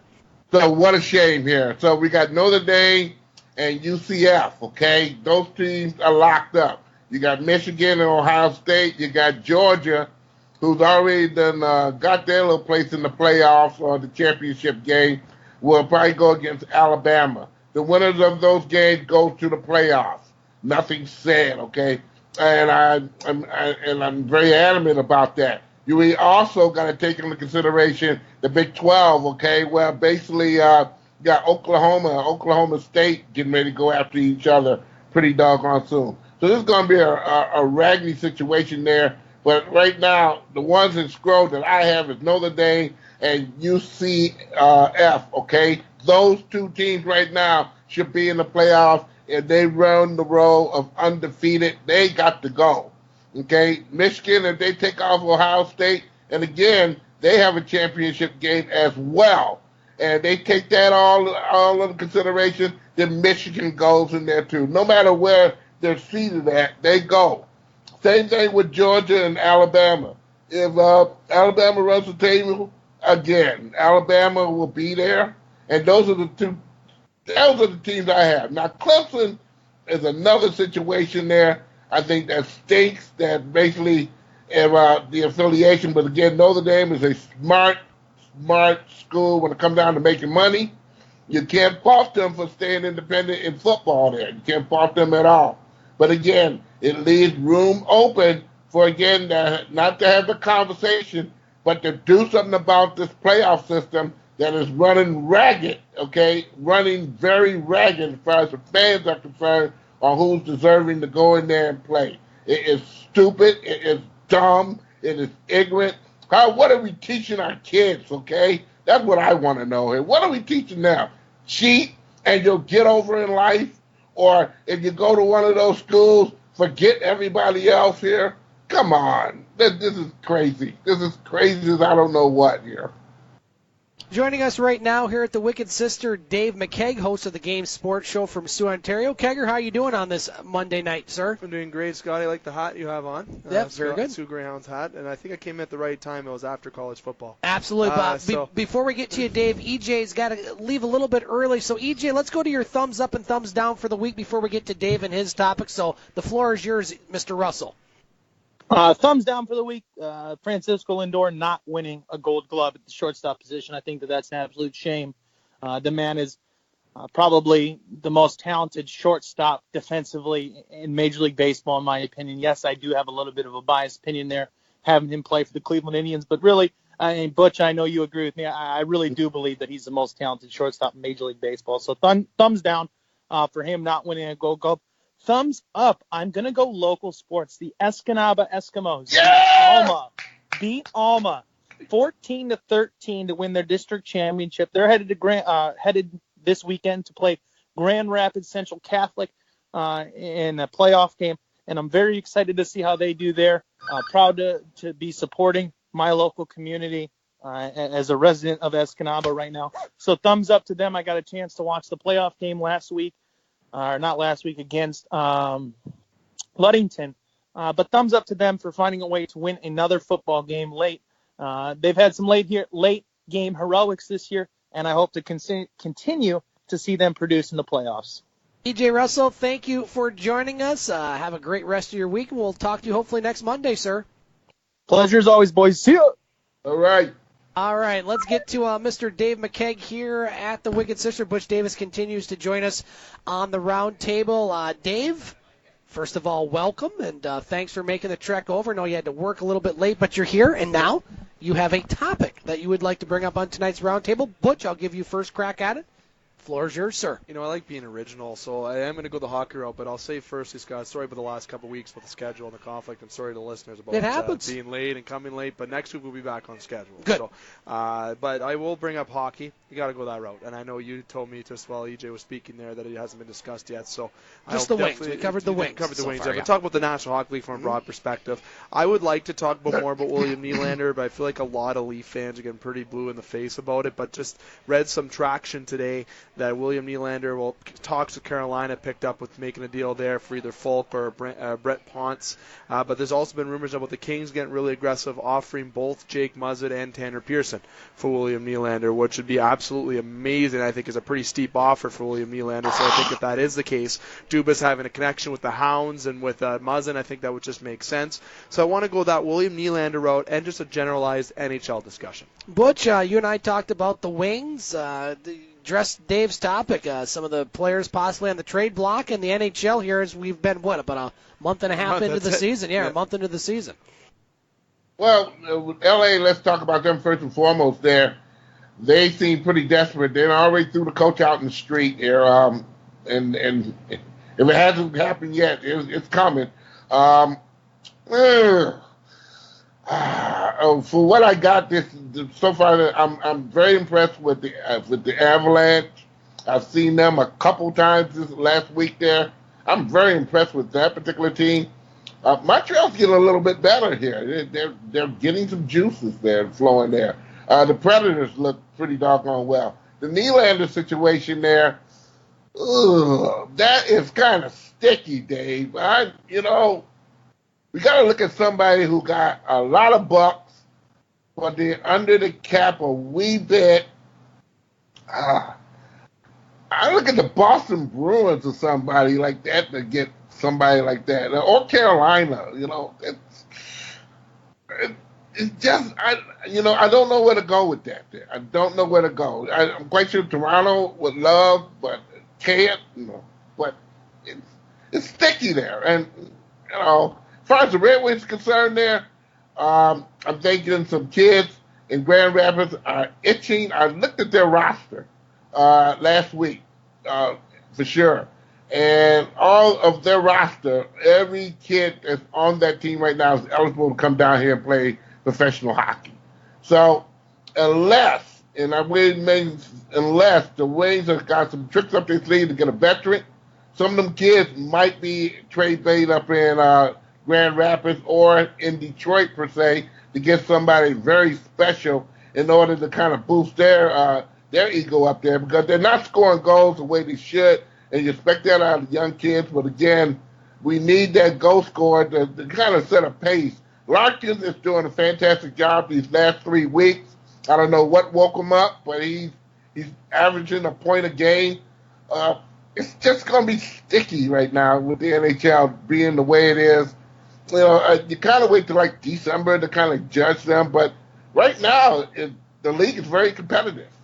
Yeah, it really is, Butch. And addressing Dave's first part of this topic about Nylander, obviously the contract talks are pretty much at a standstill with Toronto. He's not going to be playing there. There's as many as 12 teams rumored to be looking at Nylander, whichever way you want to call him. But it sounds like it's coming down to at least what many people are thinking, the Kings and the Hurricanes. Now, you mentioned that Kings trade. I mean, to me, that's a great deal for Toronto. Yeah. If you're going to get Muzzin and Pearson for Nylander, I think you'd take that in a second. Carolina might be a little trickier, looking at maybe a defenseman, Brett Peace, I believe you say his name. Yeah. Peace, along with Justin Falk. So we're going to have to just keep an eye on that. I would say that. Would you say that would be a good trade for the Leafs to get one of those guys? Or, I mean, what are you going to get for Nylander at this point? You got to think, if you're going the Kings route, there's got to be one more thing from Toronto going that other way but nothing too big, because Pearson's struggling this year. He is not the same as he was been the last couple of years. Muzzin, he's Jake Muzzin, one of the best. So right. It's but he is 30 years old, a couple years left on his contract. So, and I think LA needs to move cap. So I think there'll be a bit easier than people think. But having Nylander there saying that he wants 8 when Toronto only wants to give him 6, so trade has to be done there. But the Carolina Hurricanes being a partner, I don't want the Brett Ponce, or Brett Poss, I pronounce his name incorrectly. He's a what's that, Midtown New York? I think that's New York, right? Sure. Midtown. We'll call it that. But I like Jakob Slavin or Falk. I'd like them to see the go the Jakob Slavin route, because then you can pry like a Julian Gauthier from there. So you get two good young guys that are going to be really good for the team. But I'm interested in the LA rumors surface today, because Muzzin that's Dubas when Dubas was there. Yeah. That's what. So there's a connection there, and Muzzin's also a friend of mine. So it'd be cool to see Muzzin go that route. Either way, the trade works out good for Toronto. You go the LA route, you get some veterans who've won a cup, which I think would help. Or if you go with the Carolina Hurricanes, you get some young guys who are going to be part of your team for many years. Looking at the NHL, Dave, while you sample some of this fine Wicked Sister cuisine, I'm just going to turn you down for a second so you can have a few bites. I know you're hungry. Looking at from east to west, Tampa still to me looks like the team to beat in the East, to be quite honest. 10-3-1. They look strong in all areas, on defense, in goal, with goal scorers. Montreal, Butch, you mentioned, having early success at 7-4-2. You look at the Metropolitan Division. I still do not like saying that.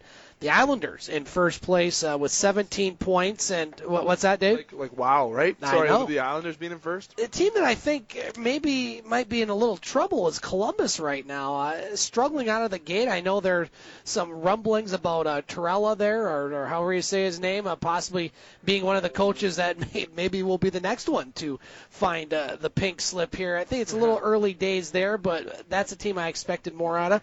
Washington a little slow out of the gate right now. They're closer to the bottom than the top. Do you know the best defensive team in the NHL right now as far as goals against? The Arizona Coyotes. They've won 5 in a row. Nobody's talking about this team. They've moved themselves up to 6th place in the Pacific Division, giving up or winning 5 games in a row. The Coyotes have played 12 games. They've given up 24 goals. I mean, that nobody in their right mind thought that. And so, to me, that's a big story out west. And you look at this Central Division right now, I mean, geez. Butch mentioned Colorado. I mean, you got Winnipeg, Minnesota quietly off to a good start, 8-3-2. Yeah, Nashville 11-3. I mean, you look at these bottom teams, even Chicago, Dallas. This is a knock 'em out division right there. And then you have the Canadian teams doing well. I mean, look at Edmonton all of a sudden has moved themselves up. Calgary 1, Vancouver 2, Edmonton 3. I'm an American guy, but I'm loving that. I'm loving seeing those Canadian teams up there. So it's very fluid. I like Butch's analogy. A little sticky in the NHL here in the first month and a half. I'm going to steal that one, Butch. I like it. A little sticky in the NHL. Yeah. I know you got a lot to say, Dave, so your thoughts. I always got lots to say. I think I talk a little too much at times. I don't think so. No, okay. Maybe. That's sometimes. But, I'll say that, and I'm going to backtrack a little bit to the Nylander thing. It just kind of makes sense that Toronto's been heavy on Columbus for Artemi Panarin, as well as Tampa Bay has been really aggressive. So if Columbus continues to struggle, I think they might make some moves, and a rental player would be Panarin. Depends where Nylander goes, if it's the Kings or the Hurricanes. If he goes the Canes way, like to Carolina, I think that's where you can see Toronto get really aggressive on Panarin. But if they go the LA way, where they're bringing Pearson and Muzzin, maybe that would kibosh that. But definitely a little bit of distraction in the media for Nylander. With Matthews out, we need to have a presence if it's back on the back end, or another forward, or him back in the lineup. Toronto's 9-5, but it'd be good to see a little movement there from Dubas. I know he's standing still at 6, but obviously Nylander's staying still at 8. There's no middle. Let's get a trade done here. We're 14 games into the season already. So, and in the National Hockey League, biggest surprise to me, and I'm always going to say right now, and I can't believe I'm saying it, the Montreal Canadiens. Yeah. Like there's a team between that I thought would have a hard time winning 4 games in the first 20. Okay, so I know what that proves. Today's National Hockey League, how it's completely different than what it used to be. You don't look at a team on paper anymore. You look at the work ethic they have on the ice. Domi's fast out there. Jesperi Kotkaniemi, I can't pronounce his last name, the Finnish draft pick that they had. Paul Byron's been great for the Montreal Canadiens. Carey Price has been playing very well. So, that division in the Atlantic's very steep. Tampa Bay, as I've said since the beginning of the year, is the team to beat. I know everyone has Toronto basically in the Vegas odds at the beginning of the year ahead of Tampa. That's not the case. Tampa Bay is a very lethal team, and they also have some room to make trades when the deadline comes, which is absolutely scary. So there's that. And a team that has been kind of a little bit on the south side of surprising is the Las Vegas Golden Knights. Yeah. And everyone was worried worried about Las Vegas being the team that was how they would be when they come back, and they're 6-7-1. They're ahead of LA, and LA, that's another surprise in itself. Fired their coach yesterday. Yes, they did. John Stevens. They brought in Willie Desjardins, former Vancouver Canucks coach. So Vegas is very interesting because you move out James Neal, who's not finding a fit in Calgary. You move out, or you lose guys like David Perron. You lose certain guys, but you keep a lot of core guys like Marcia So. You have Fleury there, Colin Miller, who led the team in defense last year, and a friend and listener of the show. And I really think Vegas is. I'm not surprised by this start. I didn't think they'd come out and be one of the best teams in the Western Conference this year. I think last year wasn't a joke. It wasn't a bad luck thing or a lucky thing or anything. They have a lot of talent, but they're just having a hard time getting back to it. So, the National Hockey League in general has a lot of surprises this year, and it's been very exciting games. There's not one game, if the Leafs, like I used to when I watched previous years, just Toronto. Even when they sucked. Even when Toronto was just completely horrible, when their number one center was Mark Arcobello, for God's sakes. So when Bozak was out with injury and Kadri, then Mark Arcobello won game as their center. And who is that guy, Scott? Doesn't even matter who that guy is anymore. So it doesn't matter what game you're watching now, though. It's exciting to watch. If it's Toronto-Pittsburgh, if it's Montreal-Columbus, you're going to get a hard-working, exciting game to watch. And that's what the National Hockey League is right now. And one thing that I want to bring up before I conclude, they brought up something at the Satellite Hot Stove, they call it, on the second intermission of Hockey Night in Canada, when you have Elliot Friedman, Nick Kiprios. Yeah, it's a great show. Very good, very good. Elliot is, I think, one of, if not the best sports analysts in the world, next to Bob McKenzie. So, Elliot brought up a good point, is where they've been discussing an expanded NHL playoff format. And I sat there by the TV on Saturday swearing at the TV, saying that is a joke. The Stanley Cup is the hardest trophy to win in sports. It's the longest, and that's a fact. I'm not just pulling that out of my rear end because I'm biased. My favorite sport's hockey, okay? It already takes 6 weeks to win that championship. Baseball, I think it's 3 weeks, correct? I know. Yep. Basketball, basketball's close to hockey. It's very close, if not the same. But they take a lot more time off between games. They do, yeah. So, I don't want an expanded playoffs. I think having an expanded playoffs would be an absolute joke. I think having 8 teams per conference, you have 16 teams make it. There's only 31 teams in the league, 32 when Seattle gets there. Spoiler alert. So I don't think you have to make it 17 or 18. Keep it 16. You're still basically at 50 or 48.8% if you want to go down to math. Something like that. Go down to that. I don't think you have to expand the playoffs. So hopefully you keep it as it is, because right now the league's exciting. It's competitive. Some teams that deserve to make it won't, and that's what makes it so exciting as well. So, and I know my Leafs are going to be on the plus side of it when they do make it, so that's why maybe I'm saying that right now. There you go. But end of the day, the NHL is very exciting to watch, and I've definitely got my eye on that Nylander sweepstakes. Very good, Dave McCaig. Time for one more topic, gentlemen. About the only thing we haven't talked about. Butch and I talked about the Pistons in hour one. We haven't talked much about the NBA, and so baby, I want to bring that subject up. Butch, I'll give you first crack at that. Looking at the standings right now, you have 4 one-loss teams. I don't know many people that had these 3 teams as the last one-loss teams. I think everybody had Golden State there, 9-1. Toronto, Milwaukee, both with 1 loss. The Raptors 9-1, Milwaukee 8-1, and Denver 8-1 in the West. So just a general NBA at about a month into the season. Thoughts, Butch? Your thoughts? Well, those teams are going to be in the playoffs. Those particular ones you just named there, I do believe that. Improvement, I mean, looking at Indiana right now, they're a helter-skelter type of team there. I believe they can make it in there. I'm looking at right now Miami beating the crap out of the Pistons 35-29. I don't want to say too much about that, but Miami is a team that I will be watching down the road a piece there. They seem to have a good young nucleus there. They got a very good coaching staff. They know how to take a little and make a lot out of it. So that's going to be something to watch. I'm not too sold on Atlanta, but again, if they pick up the pace, it's going to make somewhat exciting there. That's another sticky type of situation right now, early part of the NBA that we look at there. I do believe that the Pistons, with the team that they have right now, if they do the things that we kind of mentioned in the first half, which is the perimeter shooting of the guards and also the forwards get better, they will be a lot better competitive team, and along with playing some defense. LA will be in the playoffs. I'm so sorry that I disappoint a lot of people and many say they're going to tank it. I don't think so. LA got a lot of good young talent out there. With LeBron James out there swinging over the show, there's no way that the Lakers are not going to make it into the playoffs there. So you take all that together and you spool it around there. It's going to be very interesting to watch the teams up to the first of the year and who stands tall where. And those particular teams that you mentioned earlier, can they keep up the pace there? Because those are very good nucleus teams there, especially Denver. Watch out for them. And for today's comment on the hockey thing there, I saw that hot stove too, and I kind of agree with Freeman there. When Seattle comes to the league, I think it's time for them to expand. I really do. I think 18 per whatever maybe is fine. But again, you got 32 teams. You know what, Dave? I'm going to renege on just what I said. Leave it the way it is there. Because, again, that's 16 teams, 8 per side. You can't get any better than that there. I'm so sorry. Freeman's my guy. And McKenzie I've talked to a lot when he comes to Detroit. And he's very talkable indeed. He says that, and McKenzie says, and I talked to him about 3 weeks ago, and he said there's no need for expansion in the NHL. It's perfect the way it is. So I'm going to go along with him.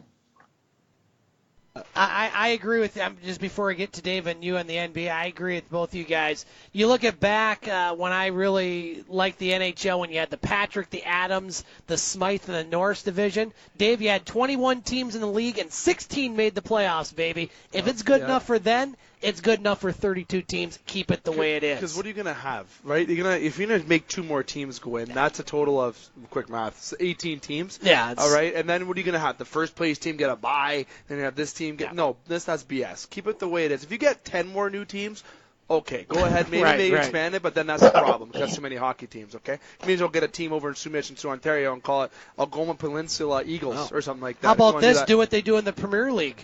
To have no playoff and just have a regular season and relegate teams. Now, that would be fun. Oh, that's different. Let's get back to the NBA. Dave, your Raptors are in action tonight at Utah starting a West Coast trip. You got to be happy with their start. Your thoughts on the NBA? Oh, you know what? I'm still a big Giannis Antetokounmpo fan. I just love saying his last name. What upsets me more is that the Raptors tried to draft him. That's what upsets me the most. But, it's the Milwaukee Bucks are still the team there between the Raptors, Celtics, and Bucks. I really like the Bucks, but Kawhi Leonard is fitting in perfectly. And the way they're playing him, I got to give credit. Nick Nurse is playing Kawhi just right. Rest him, play him, rest him, play him. I love it. When he plays, he drops 30, he drops 33. Kyle gets to be himself out there without Kawhi. They're so deep because they got so many players on that team with the Raptors, and I couldn't be more happy because everyone looked at that trade and said, we got rid of DeMar, got rid of our franchise guy. You know what? Masai Ujiri saw an opening with LeBron going over to LA, and if everyone remembers what I said, the reason why Raptors went extinct in dinosaurs because LeBron was sent back in time. Oh, wow. Okay, that's what I've said before. That's why dinosaurs went extinct. Okay, so with LeBron being over in the western side and then having the Raptors here in the east, it's time for them to capitalize. It's time for them to take advantage, and they really are. They're very exciting to watch right now, and seeing Kawhi. Guy's a beast. Valanciunas is even playing better right now. And, Danny Green, that's the guy in that trade that everyone had underlined as the underdog going into that trade, and he is. He's draining threes. He's being good leadership on that bench. He's getting credit from a lot of players. He's already respected by a lot of the players. A lot of players have been quoted saying he's one of the most popular guys in the room. So it's a guy who makes an immediate impact like that 10 games into the season. It's great to see with the Raptors. And going over the other side with the Lakers making the playoffs, Butch, believe it or not, I agree with you. I can't see LeBron not making it despite where they are. Low seed, though. 8th, 7th seed. To be honest with you, I can't see them going any higher than 8 or 7. But it's going to be definitely a rough go for LeBron there this year. Next year, it'd be a complete different story because a lot of potential free agents. The New York Knicks have already put a poster out about trying to get Kevin Durant and Klay Thompson, I believe, right? Or is it, I think it might have been a poster of Porzingis and Durant beside each other. One of the two. Same thing. Same guys. Same guys. We'll go with that. Either way, it's... the free agency next year is exciting, so that's why maybe LA is kind of just coasting with it this year. But the team that's my big surprise is Denver. Denver. No, I did not have Denver at 8-1. I absolutely did not have Denver pegged at 8-1, and they're doing very well this year. Still early, 9-10 games in, but at the end of the day, it's definitely been a pretty exciting year, despite not being huge in the basketball as it used to be, because I think it's rigged with Golden State. And they're in first right now. My dream, Scott. One of my dreams just not a Golden State fan, are you? Is just to see Golden State lose. Okay, I hope LeBron finishes 8th. I hope LeBron finishes 8th and sweeps Golden State. I would literally, it's not going to happen, but I will literally run across the street here at the Wicked Sister nude in the States, and I'm Canadian. Okay, that is on radio right now. That is on radio, well, and I'm Canadian. Online, but we'll go there. It's true, but I am Canadian. Yes. Okay, so if I do that in the States, that's a felony. Okay, that's like a big-time jail time here in the United States. I think Trump would have my head, too. Nah, so let's not I'm just saying, at the end of the day, Oklahoma City is another surprise team that's at the lower end there. I thought with Paul George and having guys there and Westbrook to be higher up, but it's definitely been a slow start for some teams, but exciting start for some teams too. Yeah, you guys covered a lot of the teams I wanted to. A couple ones there in the West is a little surprising. I love the Sacramento team right now, 6-4. You look at the trip they just went on. They went on a 4-game Eastern trip. They win at Miami. They win at Orlando. They put up 146 at Atlanta and beat them by 30, and then go to Milwaukee and lose 144-109. So they're just kind of a fun team, and they got a tough schedule coming up where they're going to play some tougher teams. But, a team that really has had no success at all, Sacramento. I'm surprised they're even in the league. I'm liking their start.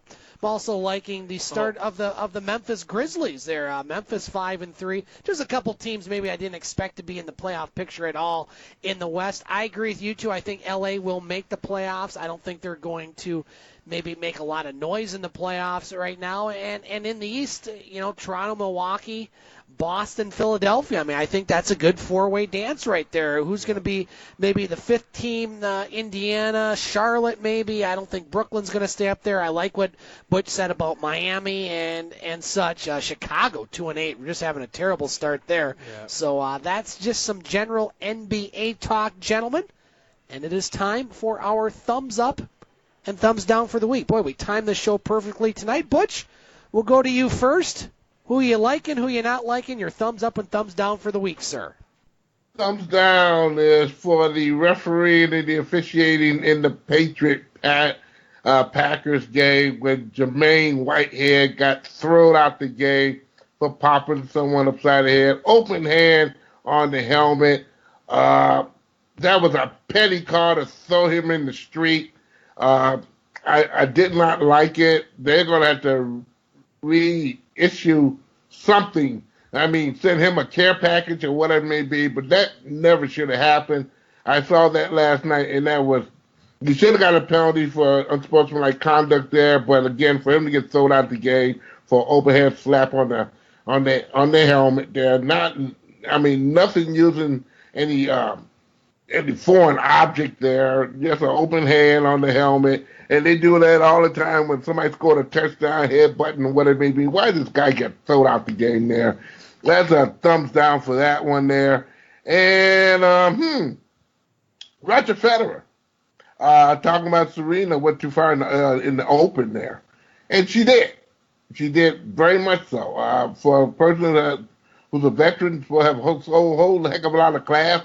It wasn't showing a lot of class during that Open there. And I'm glad Federer and some other potential greats talk up about that, because that shouldn't have happened, okay, and all that. I like Serena tremendously there, but again, that was no class. Let's go to Dave McCaig for his thumbs up and thumbs down for the week. Oh, you know what? I think I might have to add a thumbs down in just a second. It was by reading the Instagram feed. Somewhere in the United States on ESPN getting what is this map? It definitely looks like Africa, not North America. They popped up the Africa, so I'm going to go to an ESPN outlet there. There's they got the map of the northern Ontario, and they have it on the African outline. Oh, okay, that's what that is. You guys annex the continent or something? I don't know what's going on there. So, but anyways, that was my only thumbs down. Actually, is with that. I was really positive going into till I saw that post. I'm going to go with a thumbs up to Cora Colts football. Yep, we mentioned that in the first hour. Yep. Especially with Jamie Antonello, Game Sports Show's own there, and coach winning back-to-back junior championships. Yeah. Unfortunately, I I was unable to go cover because I had some things come up. But, we got some sideline reaction. Jamie, when he comes on the show this upcoming Wednesday, excellent. He'll be talking about that as he is there every Wednesday with me. But that is my thumbs up there. And I would like to give a thumbs up to good old The Rock as well, because of that post with Kevin Hart about getting out to vote. And he was holding Kevin Hart as his baby. Yes. I love comedy. It's not a sports thing, but The Rock's my idol, and I look up to him. So when he has the things like Kevin Hart on there, when he chirps him, it's hilarious. Good entertainment on Instagram. That's my thumbs up and thumbs down, Scotty. Weird avenue this week. I went. It is. I'm sorry that thumbs down there. I don't know if you quite understand it or not. I think I got it. Yeah. It seems like they don't understand where Northern Ontario is with that part of ESPN. To be totally honest, I don't think they cover Northern Ontario very much. So. No, they had Hamilton at the bottom near the boot or near the lakes. That's not where Hamilton is. Thumbs up and thumbs down. I have 2 and 2, I believe. First of all, thumbs down goes to the linesman before yesterday's Hounds game. I don't know if you knew this. Matthew Villalta, who was scheduled to start, he was actually on the starting lineup. And then we saw it was Tyler Johnson. That was the goaltender. Taylor, excuse me. Johnson. Or Taylor, excuse me. Tyler Johnson. Yeah, it's all good. It was Taylor that was the goaltender. Well, what happened during warm-ups was the linesman skated over Villalta's leg, causing him to get stitches, and he's out 1 to 2 weeks. Yeah, apparently he might have been looking up into the crowd and not paying attention. So thumbs down to that guy. Oh, my God. Come on, I think he might get a pink slip. Yeah, and he's a Sault Ontario guy, too, by the way. I think I know who it is. We won't say his name, but thumbs down to that guy. To that guy. Yeah, thumbs down to the Detroit Lions. They just suck, and I'm just going to leave it at that right there. Butch covered it way better than I could. My fantasy team, my God, too, this week we lost. I did good. I got a couple wins. Damn. Thumbs up to my oldest son, Vance Nason, making the 7th grade Sioux area middle school team. He'll start his games here in a couple weeks, so thumbs up to him. And thumbs up to Laker hockey this weekend. Over 4,000 fans in attendance. Great. At the Taffy Able Arena. What, no? You're shaking your head no? Under 4,000 fans? We've got 3665. A million fans are in attendance at Taffy Able Arena this weekend. 3665. It was old school in a way. The Lakers, I thought, did very well. And it was nice to see the rink packed for a change. We haven't seen that in a long, long, long time. Let's get to our final goodbyes and what's coming up this week. Butch, we're looking forward to hearing your show, Butch on Sports, on your podcast page. Simply Butch2, that's TOO.podomatic.com, or on our podcast page, thegamesportshow.com. What do you have in store this week, my friend? I don't know. Gotta have something up your sleeve, Butch. I have no idea.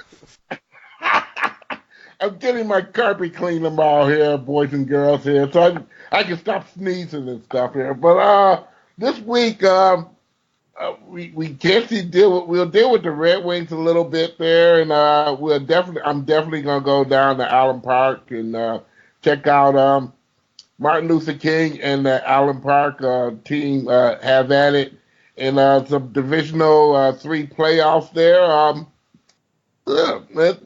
Not too light week, but trying to get myself in position for what's to come in the weeks ahead there. We're looking forward to that, Butch, as always, and we will talk to you next week here at the Wicked Sister for another edition of the game. All righty. And Dave McCaig, we have your shows coming up this week at Sports Center Bar and Grill and Northern Superior Brewing Company. You mentioned a little bit about Wednesday's show. Tell us more about your show, which you can find on thegamesportshow.com. There's a lot of ways you can listen to us. There is. And we got our new Facebook page up. And there's a tell trivia us about question that. out there. Tell us about where. I'm not a Facebook person, so Butch is. So Butch will get on there. What's our Facebook page? So firstly, Butch, search at The Game Sports Show. Pretty simple. Then like and follow the page. Okay, you follow Butch back now. Yeah, I think I follow Butch on Sports. I should. I think I did that day where Butch gave me big SHIT. The one day I didn't. Okay. I spelled it out, didn't say it. Okay. But when you go on there, we upload the shows on there. We also have weekly trivias on there for a chance to win prizes. Currently, we have a question up right now, and we've had over 300 views, but the answers have been kind of lost in direct messages. So try to tell everyone to just comment on the post, and it's simpler that way you have a chance to win a free large pizza at Sports Center Bar and Grill for this prize. We're going to have interaction on there, and that page is still continuing to be enhanced, as the funding and everything gets going by January, that'll be enhanced. So make sure you follow the Facebook page and the Instagram page at The Game Sports Show. Very good. At The Game Sports Show SSM. Very Sorry good. for Instagram. Facebook is at The Game Sports Show, and there's a lot of information you get on there. And Scott, get your rear end on Facebook. Okay, no, it's time. I'm putting this out there. I'm going to tell Becky to say. I don't know. I'm on Twitter. I'll put one on Twitter. How's that? Can we do a Twitter? We can do a Twitter. We can do something.